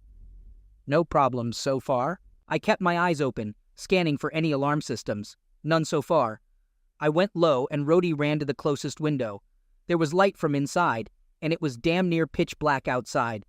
That would give me an advantage too. I stopped just below the window and peeked over the sill. What I saw made my blood boil. The guy was sitting there stroking himself while my wife gave him a little striptease. I was now damn glad that I hadn't brought the bat with me, as I would have busted in the window and then busted his head open with my impression of Mark McGuire. Taking several deep breaths to calm myself, I listened intently for any clues regarding the identity of the person she was interacting with. The voice on the other end spoke provocatively, expressing appreciation for Susan's dance and using suggestive language. Despite the urge to confront the situation immediately, I resisted and focused on maintaining self-control. There was a temptation to retrieve my bag from the truck, but I decided against it. The voice continued, praising Susan and expressing enthusiasm without any apparent guilt or hesitation. Knowing she was being deceptive, Susan giggled and mentioned someone named Jim. In response, the other person warned Jim that he would soon regret knowing Susan Fremont. Realizing that I had heard enough, I chose to leave before acting impulsively. I didn't want Susan present when I confronted the person on the other end of the conversation. While I had no intention of physically damaging Susan, her boy toy seemed to be a different matter, and I considered him fair game for a confrontation. So, he had set out to seduce my wife, knowing she was married. He had willfully and knowingly cucked me. He had somehow subverted Susan's iron will. He was dangerous, and I was going to make damn sure he never did it to anyone else's wife. Once I was back in the cab, I got out of the sweater, black jeans, and ski mask with Oakley's in the surprisingly comfortable sports girdle. It made my beer gut disappear when I put on my normal blue jeans, t-shirt, and boots. I started my truck and hauled out of there. Jim? Okay. Now I had a first name and I could look up his last name. In the morning. I walked into my house and decided to get my lockpicks from my nightstand. I had kept them since my time in CID, and somehow I knew they would come in handy someday. I called my mom and asked if she would like for the kids to stay overnight, and she said sure. She missed her grandkids, so I promised to bring them by in the morning for her to watch. I then called Susan's folks to let them know that I would pick up the kids later in the morning, and while they loved their grandchildren, they were relieved that I would be picking them up and taking them to my mom's place. I packed a suitcase with some of my clothes and boxers and shoved it in my closet. It was getting close to the end game now. She was going to realize just how much she had lost within the next 72 hours. I got to bed early and awoke early the next morning, after another morning jog and an actually healthy breakfast. Today, I got on my old laptop and looked up Jim's address and license plate number. Mr. James Robert Stevens was his name. He was indeed a divorce attorney, and he also really had lost his wife in an accident several years back, so they weren't lying about that. He had, however, used it to seduce my wife. The dirtbag was using his personal tragedy to steal another man's wife, my wife. Typical a hole. The news of his loss actually made me feel even better for what I had planned for his holiness. He was going to know true pain. Not the pain of loss that he had suffered before, but the pain that comes with the consequences of stealing another man's wife. I went to work as usual, still on my sabbatical, and parked in the parking lot. I then jogged to the bank and picked up my new ATM card and credit cards. Once those were in hand, I pulled $300 out of the ATM and rented a car from the Hertz rental place down the street from the bank. The car I rented was a nondescript sedan, and with my gym bag transferred from the truck to the car, I parked down the street from Loverboy's house. I used my cell to call Susan, and surprisingly, she picked up after the first ring. I mentioned being on a short break at work and inquired about how long she intended to let the kids stay at her parents' house until Monday. She asked why, and I suggested that my mom could watch them for a while, as they were her grandkids too, and she missed them. I delivered the statement in a reasonable tone, concealing my growing resentment. Susan agreed nonchalantly, and I lied again, saying that my mom would pick them up shortly. In a hopeful tone, I asked if I could expect some affection at home when I finished work. There was a long silence before Susan muted her microphone and reluctantly agreed, stating that it was only fair, as she had promised to be all mine that night. Her quick compliance surprised and worried me. I continued the charade, claiming that I was leaning toward her perspective but emphasizing my desire for equal time with her. Susan expressed happiness, believing I was thinking clearly. I played along, insisting that we needed to talk when she got home, but proposing a special weekend plan. She happily agreed, unaware of my true intentions. As the conversation took a lighter turn, I instructed her to be showered and prepared for my arrival, mentioning my early departure from work. Despite the convincing tone, I felt a sense of disgust at my own performance. However, recent days of jogging, healthy eating, and abstinence from drinks had improved my stamina, making me more confident about the evening. I joked about going down on her, and she laughed, assuring me that she always showered and douched after being with the other man, a claim I knew was likely untrue. She assured me that she would be showered and ready for me, expressing her intention to see me tonight. After ending the call, I placed my cell phone back in my pocket. I swiftly changed in the back seat of the sedan, becoming the redneck ninja once again, although without my ski mask and shades. I slumped down in the car and waited, parked in the opposite direction, anticipating Susan's return home. Despite her lack of awareness, I couldn't afford to be careless. Susan might not be foolish in that regard, but she was certainly mistaken if she thought I would simply accept her deceit. Starting the car, I pulled into the driveway of an abandoned house a few doors down and across the street from Jim's place. Adjusting the mirror to keep an eye on his driveway and garage, I settled back into the seat, ready to wait for hours if necessary. Susan surprised me when she left after only a few hours. She texted me and said she was leaving now and would be home clean and fresh and waiting for me. I smiled grimly, then backed out of the driveway and followed her at a safe distance. I wanted to make damn sure she wasn't lying to me. Sure enough, she pulled into our driveway 10 minutes later, and I just drove on by and back to his place. I parked in the alley behind the houses again and slipped in through his back gate as I had done the previous night. Only this time I had my bat on me and it was going to get a workout. I made sure my ski mask and shades were on and decided that it was indeed time. I looked in his bedroom window, and the lover boy was asleep. I smiled grimly, then tried the back door. It was unlocked, so I didn't even need to pick the lock. What an arrogant a-hole. Fine by me. Now, some of my preferred movies include the Dark Knight trilogy, featuring Christian Bale, Michael Caine, and a bunch of other talented actors. One aspect I particularly enjoyed was how Bale altered his voice as Batman. I had the full redneck ninja persona going on, and upon entering his bedroom, he was still fast asleep, likely from a night spent with my wife. Well, that was about to change. Dropping the gym bag, I retrieved the bat, cleared my throat loudly, and he groggily opened his eyes. Spotting the bat, panic set in. I aimed for his knee, shattering his kneecap, severely limiting his mobility. He screamed, and I struck again, breaking his other kneecap, rendering him immobile. Smirking beneath my mask, I lowered my voice to a growl. I confronted the man, taunting him about his involvement with Susan, and revealing that Jonathan was a friend who had warned me not to damage him. Expressing my own sense of justice, I swung at his groin, hearing bones crack as his pelvis broke. He pleaded for his life, offering money and crying in pain. Dismissing his pleas, I growled that I didn't want his money, but demanded that he never think about Susan Fremont again. I warned of dire consequences if he failed to comply, emphasizing that the encounter was merely a warning. I made it clear that reporting the incident to the police and causing consequences for Jonathan would result in my return, with more severe consequences. I punctuated this with another swift swing to his groin. From what I observed the night before, he wasn't as well endowed as I was. He was in shape, though, a shape I would soon be in, but by then, he wouldn't be able to compete. I swung the bat again, breaking his left arm just below the shoulder. I found his cell phone and smashed it along with both of his landline telephones. I didn't want him calling Susan or anyone else. Exiting through the back, I slipped out the gate and into the sedan. Changing again, I drove to a convenience store across town where I disposed of the bat. After filling the gas tank in the sedan's trunk, I drove out of town and set the remaining gym bag on fire. Once done, I wiped my fingerprints from the torch and tossed it into the flames. Burning the Oakley shades was regrettable, given their cost, but it was a necessary sacrifice.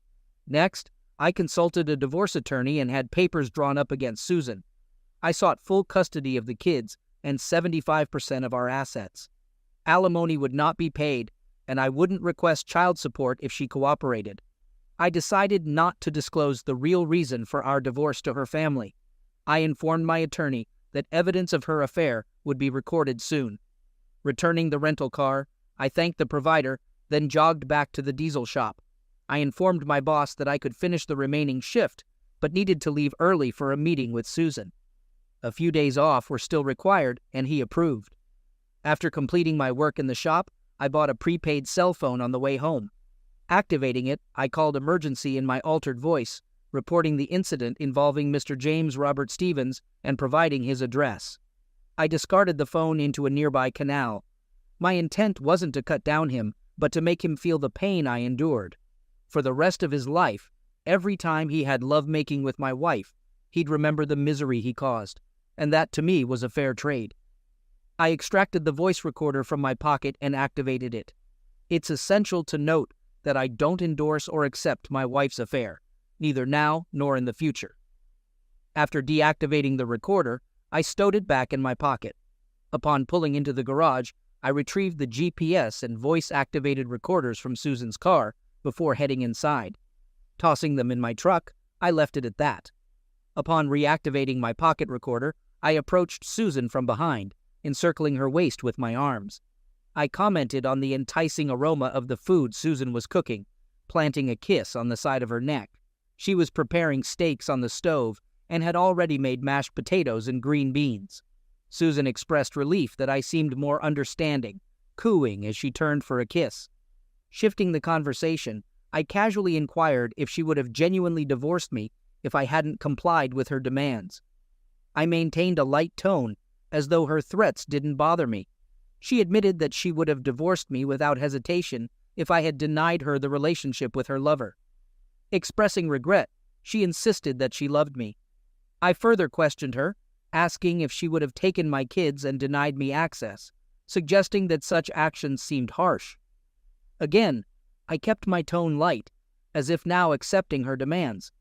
Susan acknowledged that she would have taken such measures, revealing that her lover had advised her to make the divorce as painful as possible.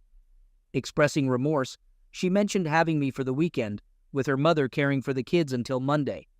She proposed taking Monday off for our time together, but revealed plans to meet her lover again on Tuesday night until Wednesday morning, promising to be back to take care of our children. I sarcastically remarked on her being a great mother. In a defeated tone, I asked if there was nothing I could do to make her stop seeing him. She sighed condescendingly, apologizing and stating that she had to see the situation through. Despite the implications for her fitness as a mother, I acknowledged tonight as mine, planning to serve her with divorce papers on Monday. My lawyer assured me that the papers would be ready, and I intended to make the call on Monday morning. Dinner was fantastic, and I'd miss her cooking. Afterward, I showered and took her in my arms. I made love to her that night, passionately and vigorously, something we hadn't done in a long time. She climaxed repeatedly, thanks to my improved stamina and sobriety. I satisfied her thoroughly. But it didn't end there. I marked her. Leaving several hickeys on her chest, neck, stomach, and inner thighs, I was reclaiming her, and she reveled in every moment of it. After finishing, Susan discovered the marks when she went to the bathroom. Shocked and screaming, she returned to the bedroom, expressing concern about how she could face her lover now. I casually shrugged off her distress, asserting that as my wife, I wanted her marked as mine, regardless of his preferences. I reminded her that she never explicitly told me not to mark her, and pointed out that she seemed to enjoy it during the act. My response silenced her, and she softened, sitting on the bed and taking my hand. She expressed that the encounter was the best they've ever had, even better than with her lover. I sensed the authenticity of her pleasure, realizing that my efforts to make the experience enjoyable for her had paid off. In a plea for her to stop seeing her lover, I conveyed my love and desire to spend the rest of my life with her. Despite concealing my emotions well, the truth was that the encounter had been fueled by anger and hatred instead of tenderness and love. Regardless, I played my part convincingly. Susan assured me that she was still my wife, expressing love and claiming that the affair would run its course in a few more months. She seemed genuinely happy and prepared for the possibility of divorce, but I planned to blindside her. The next day she reverted to her old self, cooking, cleaning, and initiating lovemaking. That night, I informed her of taking Saturday and Monday off to spend more time together, enjoying our time while keeping a guard against her facade. Renewing the marks I made on her Friday night, she didn't protest afterward. It wasn't until Monday that everything unraveled. I pleaded with her one last time not to go back to him. Instead, she grabbed her cell phone and headed to the living room. I informed her that I was picking up the kids, and she agreed. I collected my boy and 2 girls from Mom's house, and she thanked me for letting them stay with her. On the way home, we stopped at Burger King, and I treated them to lunch. They loved it. Sure, it's not McDonald's, but oh well, the food tastes a lot better than Mickey D's. As we were leaving, Susan's ringtone echoed from my cell phone. I playfully chuckled into the phone, asking if she missed me already. I explained that I had taken the kids to Burger King for lunch, and we were on our way home. Susan screamed, demanding an explanation. I casually mentioned that she had been served with divorce papers while I was picking up the kids, adding that she must have received the papers. Apologizing and suggesting we talk about it at home, I ended the call before she could retort and turned off my phone. Pulling into the garage, I took the kids inside. Despite the divorce papers, Susan was genuinely happy to see them, and they eagerly ran to her, asking where she had been. She made up a usual lie about volunteering, and then truthfully explained that we had a special mommy and daddy-only weekend planned. Instructing the kids to play in their rooms, I told Susan that we needed to talk and took her into the basement. Ensuring the kids wouldn't hear us, I informed Susan that I had decided to divorce her, expressing my inability to endure the situation any longer. I reminded her of my repeated requests to end the affair and revealed that I had her own admission of the affair on tape. I declared my intention to send the tape to my attorney, who would submit it as evidence in the divorce proceedings. The divorce papers indicated my pursuit of full custody, highlighting her neglect of the family and her admission that her lover was more important than the children would be presented at the trial.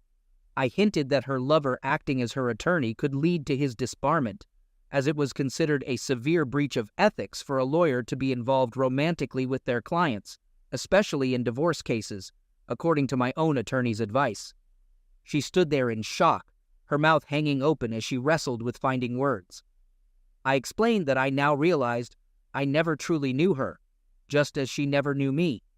Over the years, I had done everything to make her happy, buying the house, her car, and much of her jewelry. Despite spending more than we could afford, I compensated with overtime to improve her life and that of our kids. I expressed regret for not balancing it with the affection and love she deserved. I admitted genuinely loving her, but her affair had terminated that love. Contrary to her belief, I clarified that I never said I was okay with it. I revealed that I had given her one final chance that morning to end the affair completely, begging her to do so. If she had complied, I wouldn't have served her with divorce papers. Instead, she called her lover before I picked up the kids. Apologizing for the situation, I shook my head ruefully, though I was lying through my teeth. I didn't want her to know that I had been plotting this all along. In the divorce decree, I offered her generous visitation with the kids, either under my supervision or Mom's or Grandpa's. The next part would be difficult, but I had to inform Mom and Grandpa of the impending divorce. I called Mom first, explaining the entire situation, and that I had recorded Susan's admission of the affair. Mom agreed to babysit while I worked each day. I gathered the children, explained that Mommy and I wouldn't live together, but would always be there for them. They were happy about moving in with Grandma. Mom had rooms since Dad died, and we'd stay there. We packed up quickly, and I informed Susan that she was welcome at my mom's house with us if she didn't bring her boyfriend. She appeared utterly defeated. 2 days later, she discovered that Jim was in the hospital. When she called, I was back at work, asking her what was up. Susan, enraged, accused me of nearly assassination him, to which I responded with confusion and denial, playing my part convincingly. She insisted that I knew who she was talking about and claimed that Jim was never going to be the same again. She was crying as she accused me of trying to cut down him. I maintained my confusion, asking her who Jim was and expressing incredulity at her statements. I brought up a colleague and drinking buddy named Jim Barnes, who was present and overheard my side of the conversation.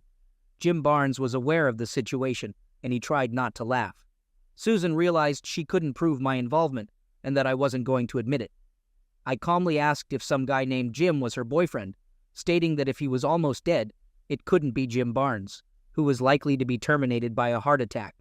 I grinned at Jim Barnes, who couldn't contain his laughter, and ran into the office. Susan admitted that Jim had claimed he was attacked, but didn't know who did it. She mentioned that he had his balls crushed. I expressed my lack of sympathy if he was the man who stole her from me. I disassociated myself from the incident, but jokingly added that I'd buy a beer for whoever did it.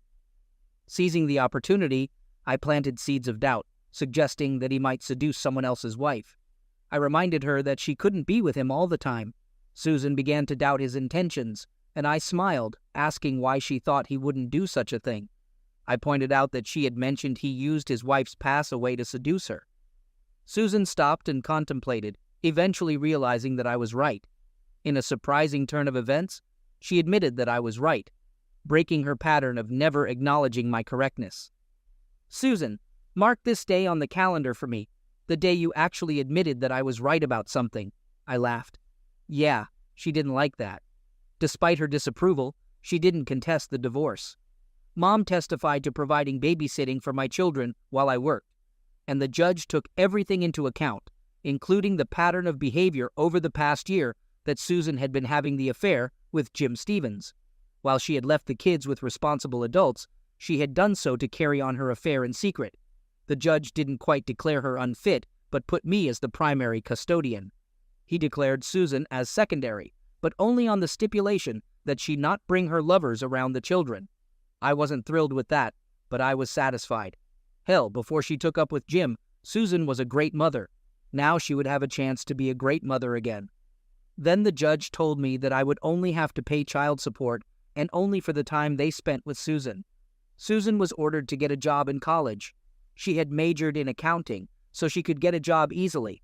The house was sold, and we split it 50-50ths. Our joint accounts, which I had absconded with at the beginning, however, were split 75, 25 in my favor.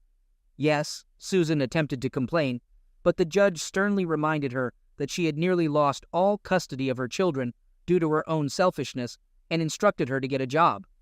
Interestingly, the same judge presided over my alienation of affection lawsuit against James Robert Stevens. He actually took it seriously, and based on Susan's confession and testimony, surprisingly on my behalf, I was awarded $500,000 in the settlement. Yeah, I liked that judge. When the final gavel clacked, marking our official divorce, and me $500,000 richer thanks to her efforts, I took Angie, my attorney, out for drinks at the Silver Spa. I had continued to exercise and eat right, and had cut out almost all drinks, but on this night, I wanted to at least have a beer or two. My Pony Keg Beer Go was back down to 6-pack apps. Yeah, I'd gotten back in shape during the whole mess. I knew I would have to be there for my kids, and I would be back on the market. I just hoped and prayed to find someone who wasn't as shallow and selfish as Susan. Angela Johnson is a gorgeous woman. Her dark chocolate skin looked delicious. It had been almost 7 months since I'd last had lovemaking with Susan, just before I blindsided her with the divorce papers. During that time, Angie and I had grown pretty close. We were more than just attorney-client. We'd become friends. As friends, we went to the bar for a couple of beers. Angie asked about my plans, and I shared that I intended to return to work and focus on raising my kids. I mentioned finding a smaller house with 1 story and 4 bedrooms, which was more affordable than the large one Susan had made me buy 3 years ago. We clinked bottles as I explained that I had moved in a couple of weeks ago, closed on the house, and the new location was closer to work, which the kids loved. Angie then asked about her own situation, acknowledging that she took on my case despite the potential losses. I thanked her for that, and she revealed that she had been divorced for about 4 years since her ex was caught cheating on her. I expressed surprise, and she explained that she doesn't like cheaters, which resonated with me. We shared a laugh and clinked bottles again. As our professional relationship concluded, Angie surprised me by asking if she could fire me as a client. Puzzled, I inquired about the reason, and she humorously mentioned that she doesn't date clients. I agreed, and she fired me with a smile, suggesting that we go to her place so she could cook for me. Fast forward 6 months, Angie and I have been dating, and it has been a joyful period. As a high-powered divorce attorney, Angie is not high maintenance, especially compared to Susan. She loves me and my kids, and we find it adorable that the children call her mommy too. Angie has moved in with us, and Susan joins us for dinner some nights when she takes the kids for the weekend. Angie and I share a fulfilling life together, enjoying each other's company and the pleasures of a great relationship. As for the idiot, he never recovered from what I did to him. Left penniless and alone after all his wife's insurance money went to paying his medical bills, court fees, and my alienation of affection lawsuit.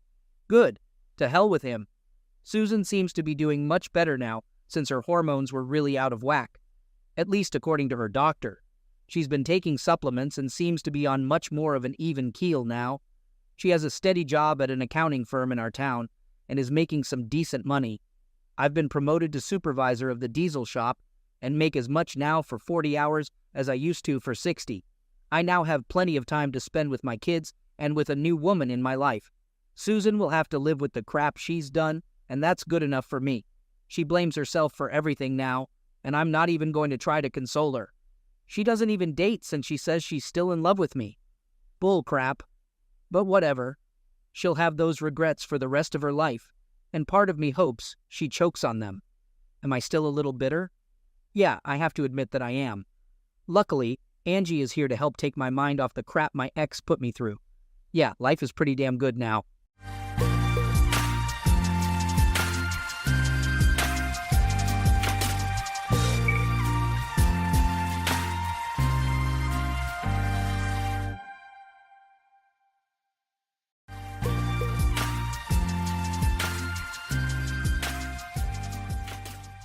As I drove to work, I thought about the conversation my wife started during dinner last night. It wasn't the first time, but it was happening more often, and I didn't understand why. She wanted to know how many women I had slept with before we became exclusive, and if I ever fantasized about them during lovemaking. My answer was a definite no. My wife and I had been married for 5 years. Despite some imperfections, our marriage was strong in trust, respect, love, lovemaking, and friendship, everything important in a relationship. I believe my wife felt the same, and we were living a great life. Good jobs, a nice house in a good area, and enough money and free time to enjoy vacations, good wine, food, and entertainment. My name is William Harrison, but my friends call me Billy. My wife is Molly. I'm a 5'11" inches blonde-haired, blue-eyed guy of Nordic descent, with some Irish temper that I learned to control in high school through numerous fights. I stayed in good shape by playing soccer and hockey year-round and lifting weights. I still jog, play in an adult soccer league, and enjoy pond hockey. My wife, Molly, naturally exuded lovemaking appeal with her sparkling eyes, flawless skin, and captivating smile. She had a knack for making people feel at ease, getting them to open up about anything while being a great listener and non-judgmental.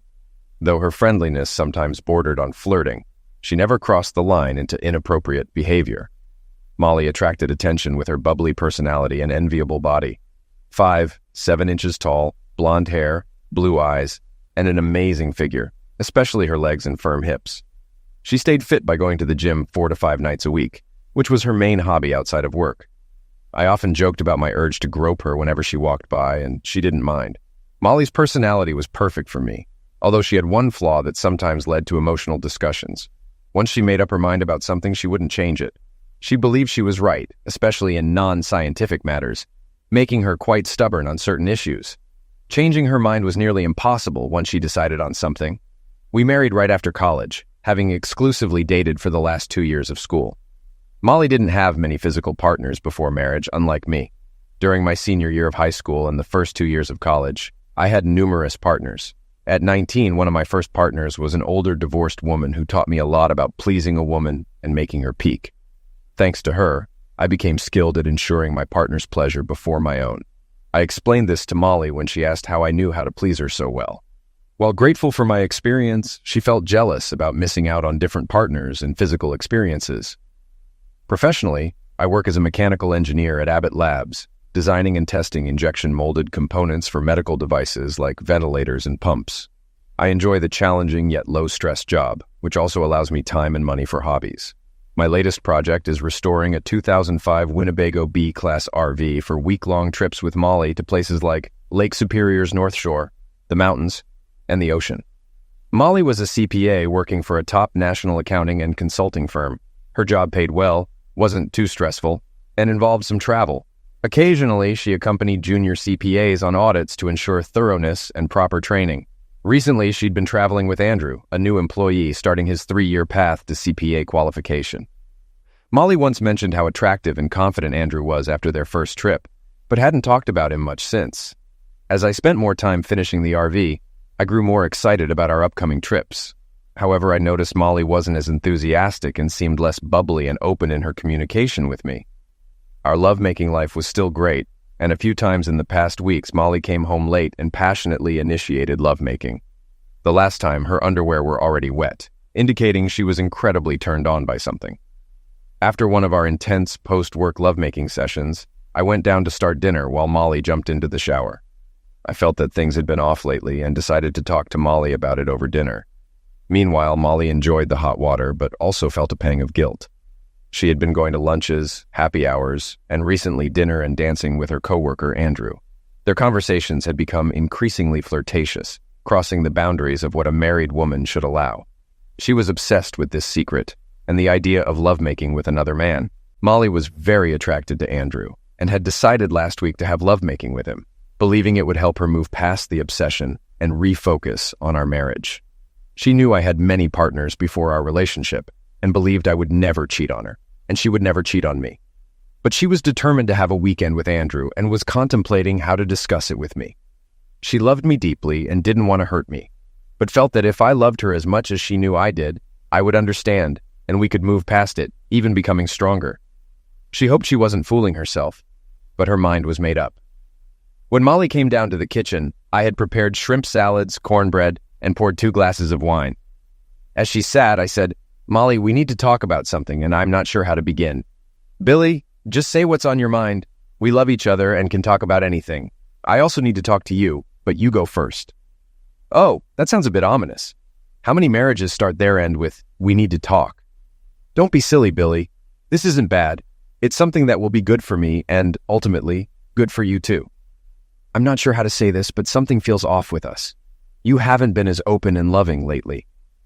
"Billy, did you forget about the amazing lovemaking we just had?" "Molly, I'm not talking about that. But since you mention it, what made you so incredibly aroused that you almost tore my clothes off?" Molly's expression shifted to concern and guilt. "If you don't like me being that aroused for you, then maybe it's your problem, not mine." I noticed her defensive attitude. "Molly, I see your concern and guilt. Can't you see it? Please tell me what's really going on. Should I be worried?" Molly looked down, realizing she needed to steer the conversation better to have a constructive discussion. "Billy, I'm sorry. That came out wrong. I need to tell you what's going on, but please remember that I love you and our life together more than anything. What we have is precious to me." "Molly, now I'm really worried. Are you having an affair?" "Billy, how could you say that? You know I would never cheat on you. I respect you too much.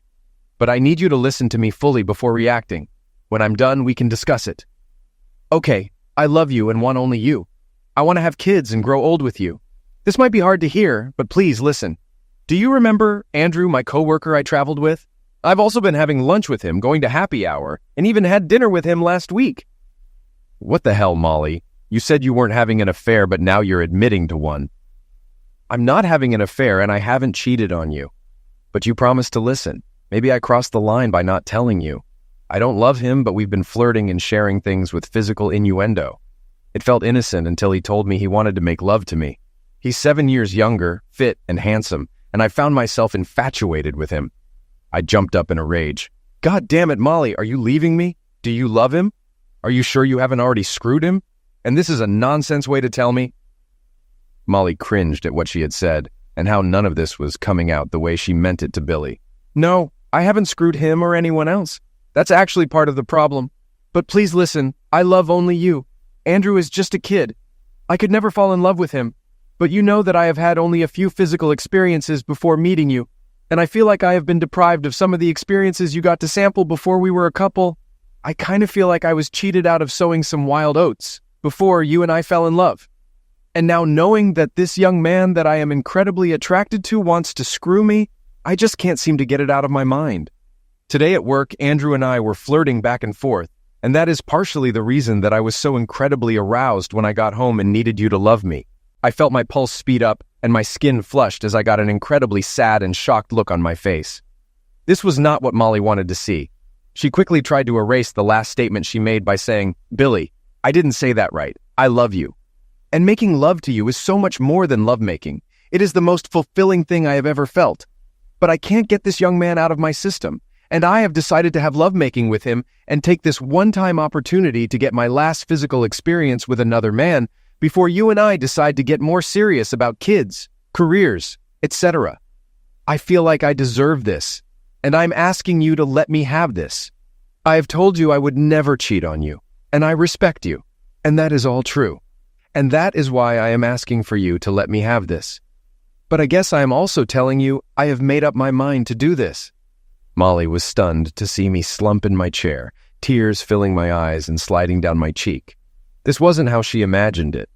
It was supposed to be just lovemaking, nothing more. She had to convince me. "Billy, I love only you. I want to be married to you and grow old with you. This is just lovemaking, a one-time thing to get it out of my system.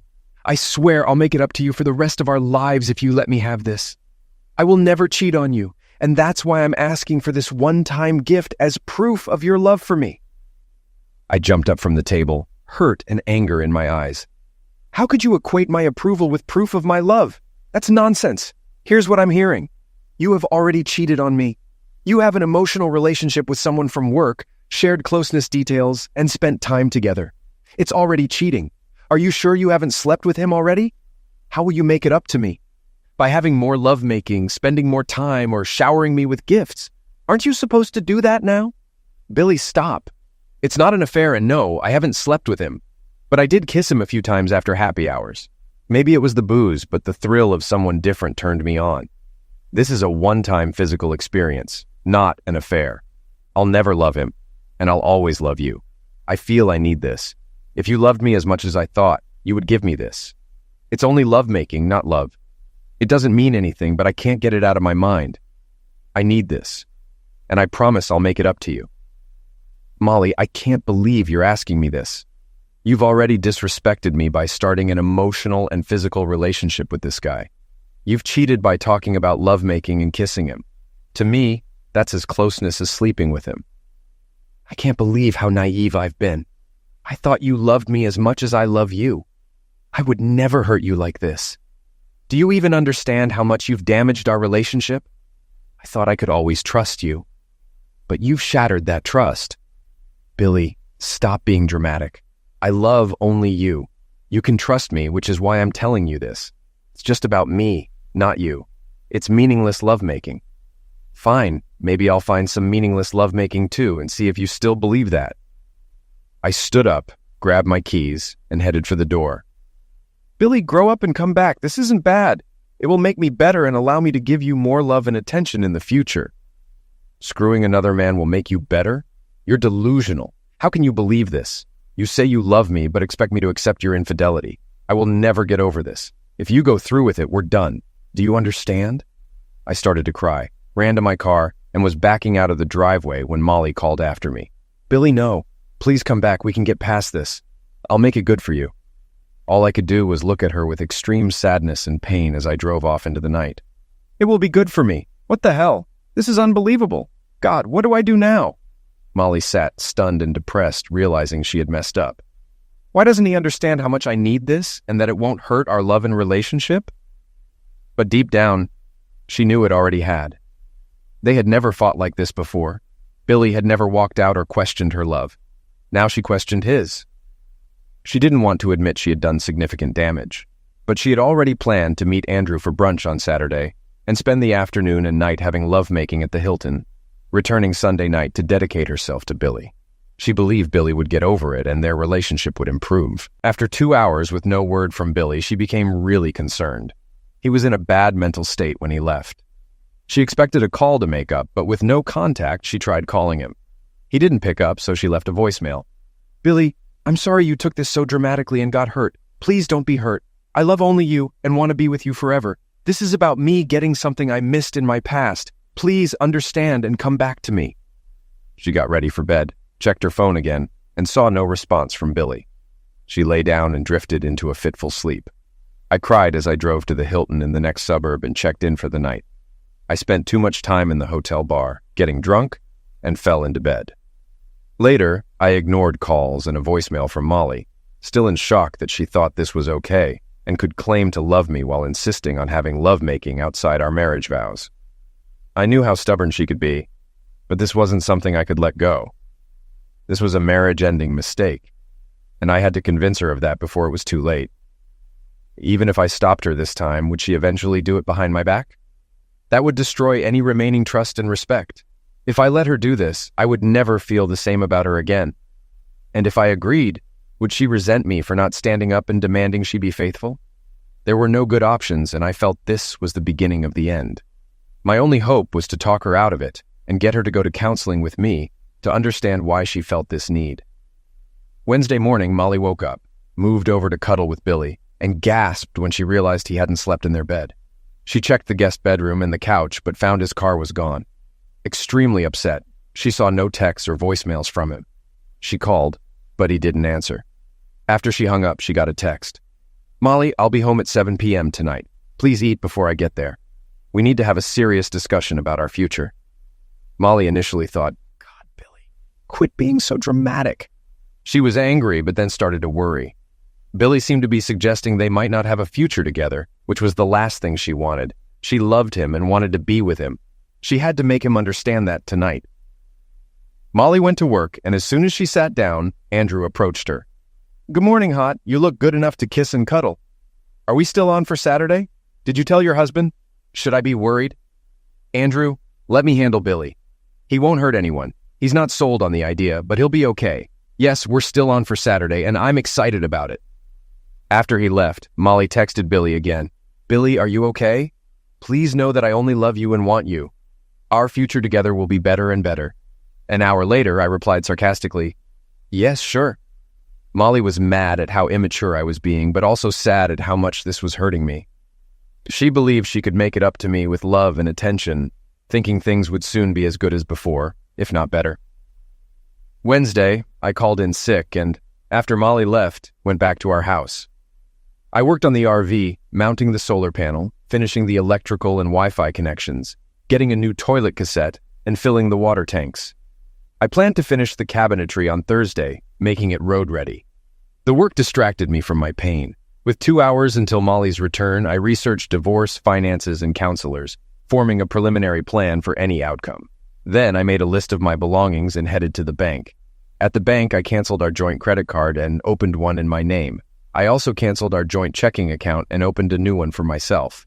I prepaid the mortgage for 2 months using our joint account, then split the remaining balance, with 50% going to her and 50% to my savings. Afterward, I went to a pub for a craft beer and burger, preparing for our discussion at home. Molly came home around 6 p.m. and saw I wasn't there. Unsure if I'd been home, she made a sandwich and thought about how to have a more positive discussion. When I arrived, she ran up, kissed me, and hugged me tightly. "Billy, don't ever leave like that without letting me know you're okay. I know you're hurting, but I was so worried. I love you, only you. We are solid and always will be." "So you knew I was hurting, and you love only me? I wish that were true, Molly. But I doubt it now. A week ago, I wouldn't believe you could ask for what you want, an affair outside our marriage. It's inconceivable to me that you claim to love me and then ask for permission to commit infidelity. Billy, don't you dare say I don't love you. It's not cheating if you approve, and it's only lovemaking just one time. Stop being so dramatic and immature, Molly. You want to talk about drama? I'm looking at the woman I loved, trying to convince me that she loves me, while asking to have lovemaking with another man for a weekend. and then go back to how we were. That will never happen. How would you feel if I slept with someone else and told you it was just lovemaking? That's not fair, and you know it. Billy, you've had dozens of women and all kinds of experiences. I didn't have that chance. If you went out and had lovemaking with someone, I would kick you out and not know if I could forgive you. Why should it be different for me? Why shouldn't I kick you out? Why do you think I can forgive you?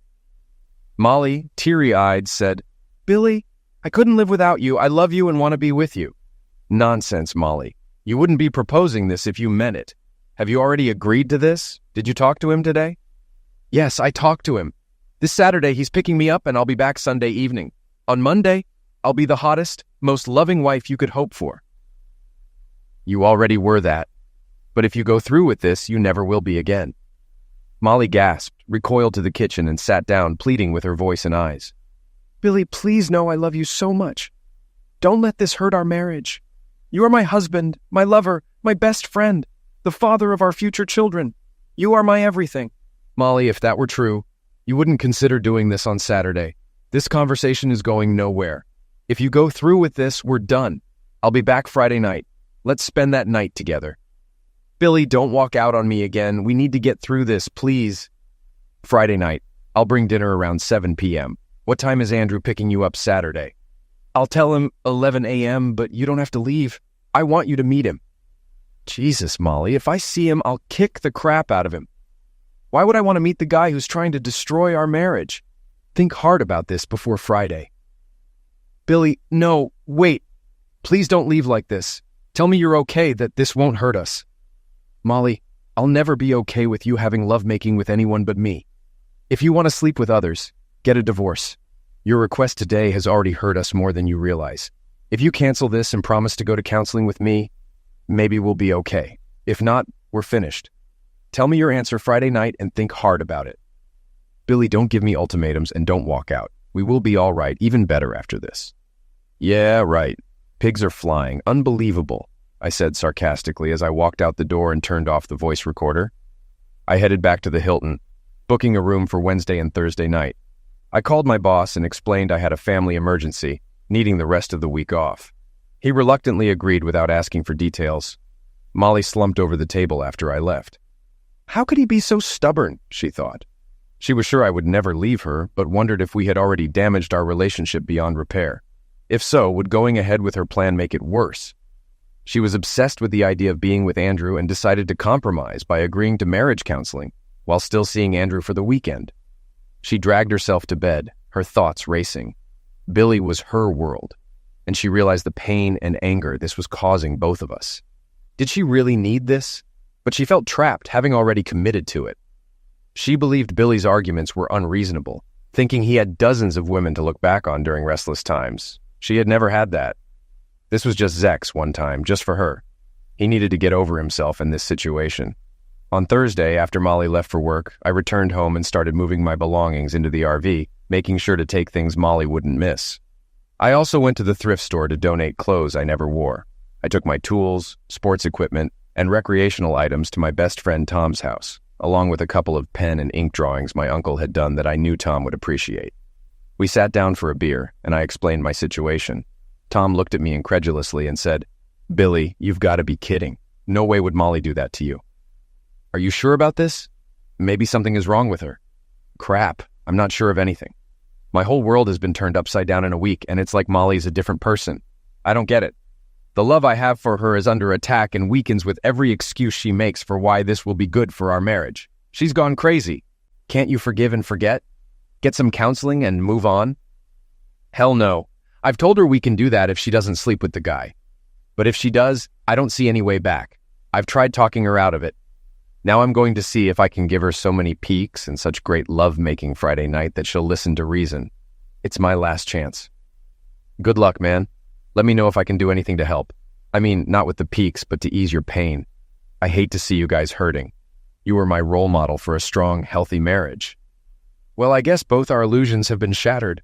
I never saw this coming. I'm doing everything I can not to go strike the living crap out of the guy. Well, if it comes to that, let me know. I'll help with the payback. Okay, I'll think about it. Take care, bud. I'm getting a new phone and number, and I'll text it to you. Later, brother. Keep calm and hang in there. I went to Verizon, got a new phone and number, and changed our current plan to Molly's name only. Then I took the RV for a test run and was pleased with the results. I finished the cabinetry, got new license tags and insurance, and was ready to go. I cleared my personal emails and documents from our home computer, essentially erasing my past life. I composed an email to family, friends, and coworkers explaining Molly's actions and my response. If I couldn't talk her out of this, I would explain she chose to have an affair despite my objections and knowing it would end our marriage. I prayed I wouldn't have to send it, but I wanted everyone to understand what happened. I also attached the voice recording from the other evening. On Friday, I consulted a divorce lawyer who said that with our comparable incomes and no kids, it would be a 50-50th split of assets. The only uncertainty was whether she would get half of my 401k, which had over $200,000. She had a defined pension plan, complicating the division. I decided I would withdraw the money, taking a 40% tax hit, rather than lose half to a cheating wife. I planned to wait until after the weekend, hoping to persuade Molly to reconsider. As Friday approached, I felt our future and my love for her were in her hands, and I prayed she would make the right choice. I bought shrimp, swordfish, and a Caesar salad, started the grill, put white wine on ice, mixed gin and tonics, and waited for Molly to come home. She was excited to see me cooking. "Thank God you came home, Billy. I missed you so much. Promise me you won't leave like that again. You love me. I love you. We need to be together." I took her into my arms and gave her a long, tender kiss. "Molly, why don't you take a shower and put on something hot? Bring a G&T with you. When you come back down, I'll grill the food and we'll enjoy dinner. It might be our last, but tonight, let's celebrate our marriage." "Billy, stop talking like that. You're upsetting me by questioning our marriage. I'm getting annoyed. I've told you repeatedly that I love only you. This isn't about you. It's something I need to get out of my system." "Molly, we've discussed this enough. Let's drop it for now. Enjoy your G&T, shower, and we can have a nice dinner and a pleasant evening." "Okay, but stay with me tonight.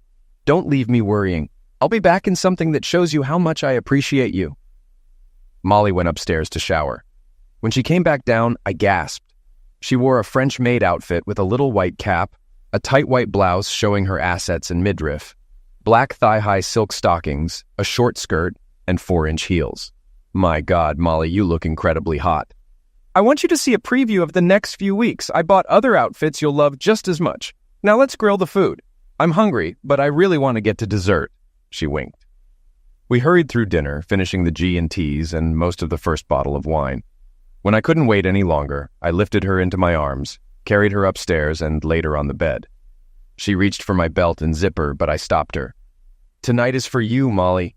I'm going to worship your body and make this lovemaking unforgettable, so you understand how good we are together and why we should belong only to each other. We do belong to each other, honey, and that will never change. Please, just make love to me tonight. Let's move past the stress of the last few days and cement our love." We made love that night. When we were done, she was completely satisfied and soon drifted off to sleep. Molly woke up at 8:30 a.m., knowing it was time to get ready. Andrew would pick her up at 11 o'clock. She felt a mix of guilt, anxiety, and lust. After last night's lovemaking, she briefly wondered what she was doing. How could anything be better? But she felt committed and decided to follow through. She heard me in the kitchen and smelled bacon, eggs, and coffee. Putting on her robe, she came down to see me. "Billy, last night was incredible. That's what I see in our future. I love you so much and thank you." I didn't respond, but finished the eggs and asked if she wanted any. "I'd better not eat now, Billy. Thanks. Andrew and I are going out for brunch at 11 o'clock. I need to shower and get ready. Please stay so we can hug and kiss goodbye." "Molly, I won't beg you anymore. I'll just ask one last time. Are you sure you want to have lovemaking with a man who isn't your husband?" "Billy, stop. It's just one-time lovemaking. It changes nothing about my love for you." I looked at her with pain and sorrow and shook my head. "I won't leave until I tell you goodbye." Molly flinched at my words, sensing a finality that made her shudder. "Billy, I love you and this will be okay, you'll see. I just need to get this out of my system. We'll be stronger in the future." "Yeah, right, Molly. It's incredibly sad you believe that." She flushed, tears forming as she ran to the bathroom. Why couldn't he just get past this? Let her have this fling and they could move on with her making it up to him for this gift. My God, she thought.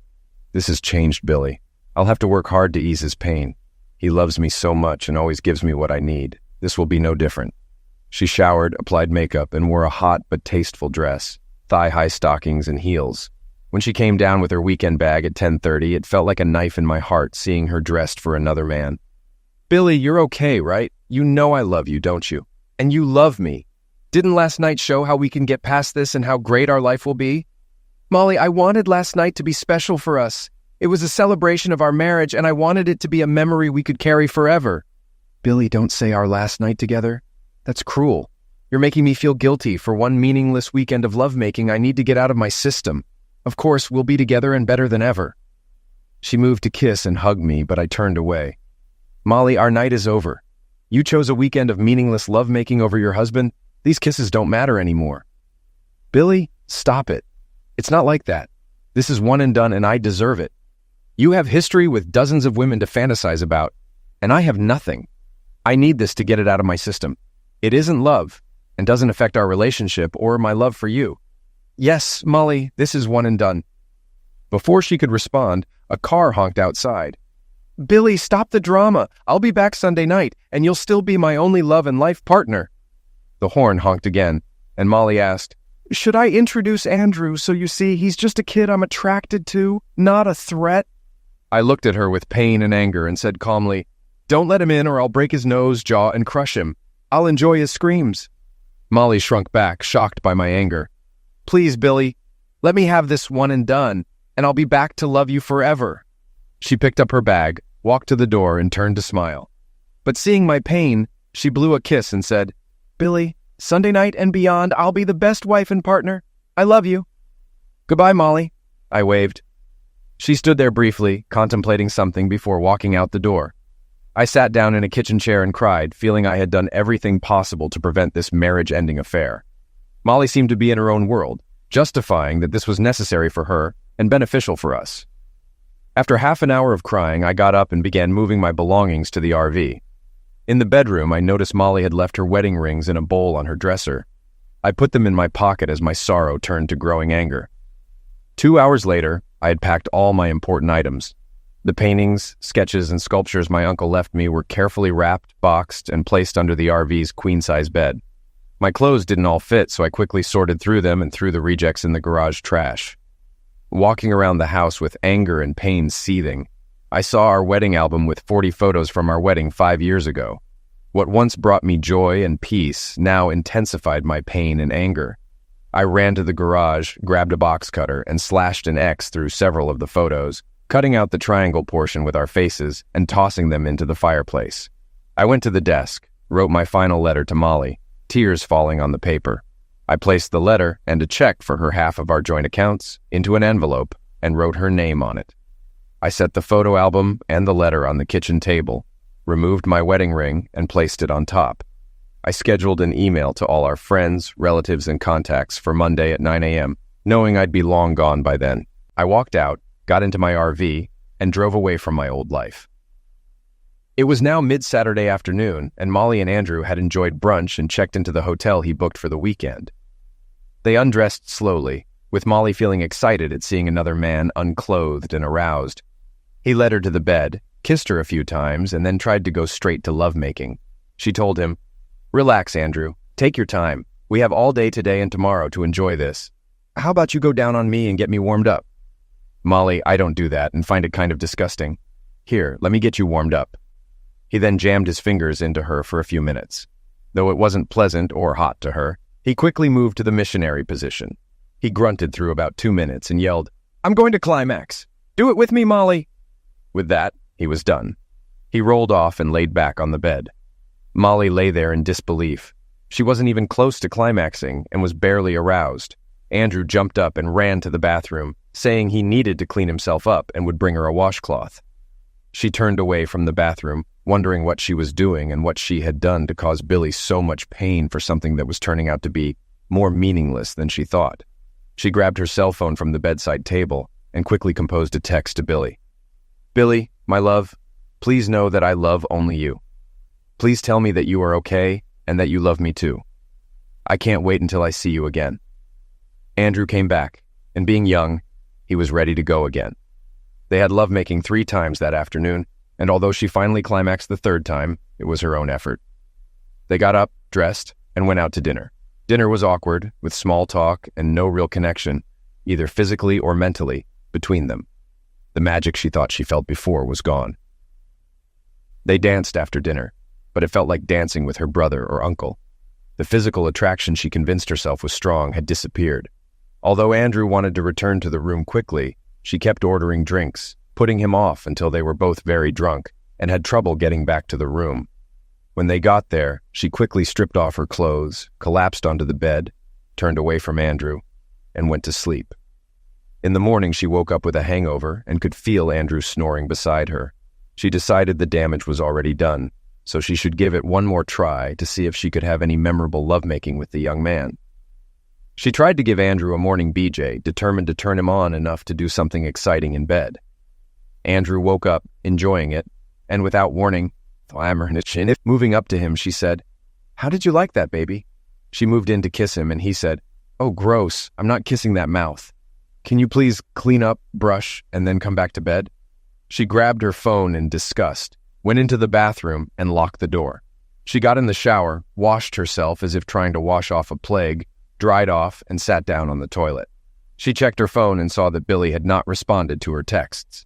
She tried calling him, but it went straight to voicemail. She sent him another text.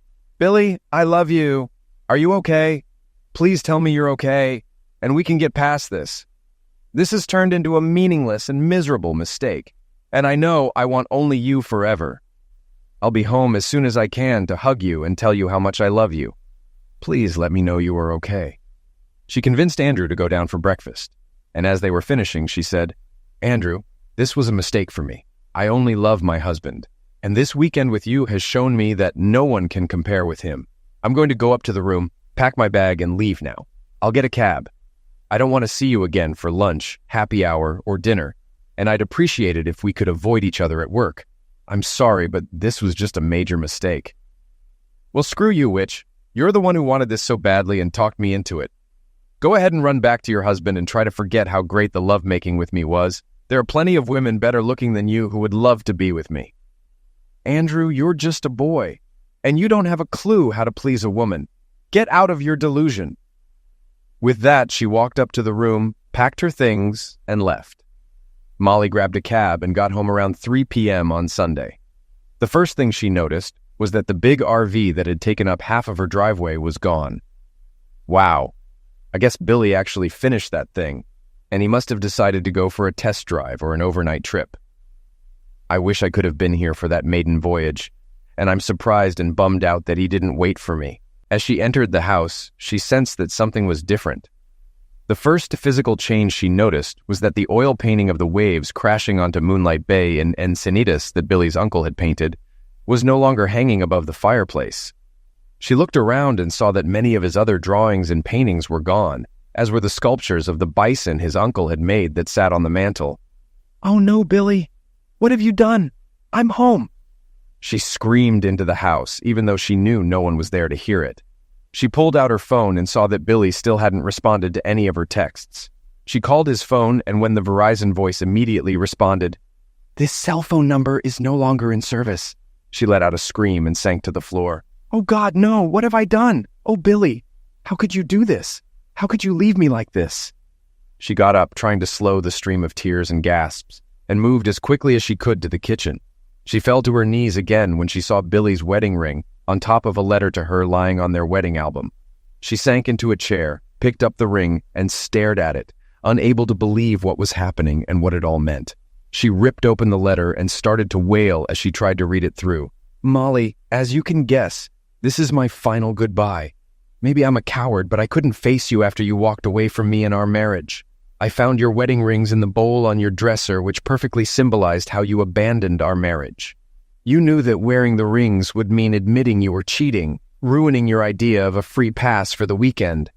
I think you believed without a doubt that you could sleep with someone else and return to me, thinking our marriage would remain unchanged. I don't know how you could think it was okay to break our vows, humiliate and disrespect me, and consider it just a harmless weekend fling. But the reality is, it meant everything. It showed me that your love for me if it existed, was nowhere near my love for you. It was far from what I deserved and what I naively believed I had. You hurt me more than anyone ever has. You took my love, pulled it out of my chest and stomped on it. You cheated the moment you started flirting with your lover. You sealed it with kisses at happy hours and dinners, thinking it was okay. And you delivered the final blow by assuming I would be fine with you having an affair. How could you think you deserved it and that if I loved you, I would accept it? I did everything to pull you back, but you ignored me. I told you our love, marriage, and friendship could never be the same, but you called me immature and dramatic. I suggested counseling to save our marriage if you stopped the fling before it happened, but you dismissed me. I warned that our last night of lovemaking would be the last time we were together if you went through with the affair, but you ignored me, assuming I would be there for you no matter what. I don't understand how you could think I would be okay with this. It's like you didn't know me at all, and evidently, I didn't know you because I trusted you and never thought you could destroy me like this. I could have physically stopped you, but I knew that would lead to resentment and a slow end of the marriage. You were kidding yourself thinking it was a one-time thing. If the lovemaking was bad, you would seek another fling to get it out of your system. If it was good, you would crave it again. You likely wouldn't have told me about future infidelities after seeing what we are going through now. But I knew they would come.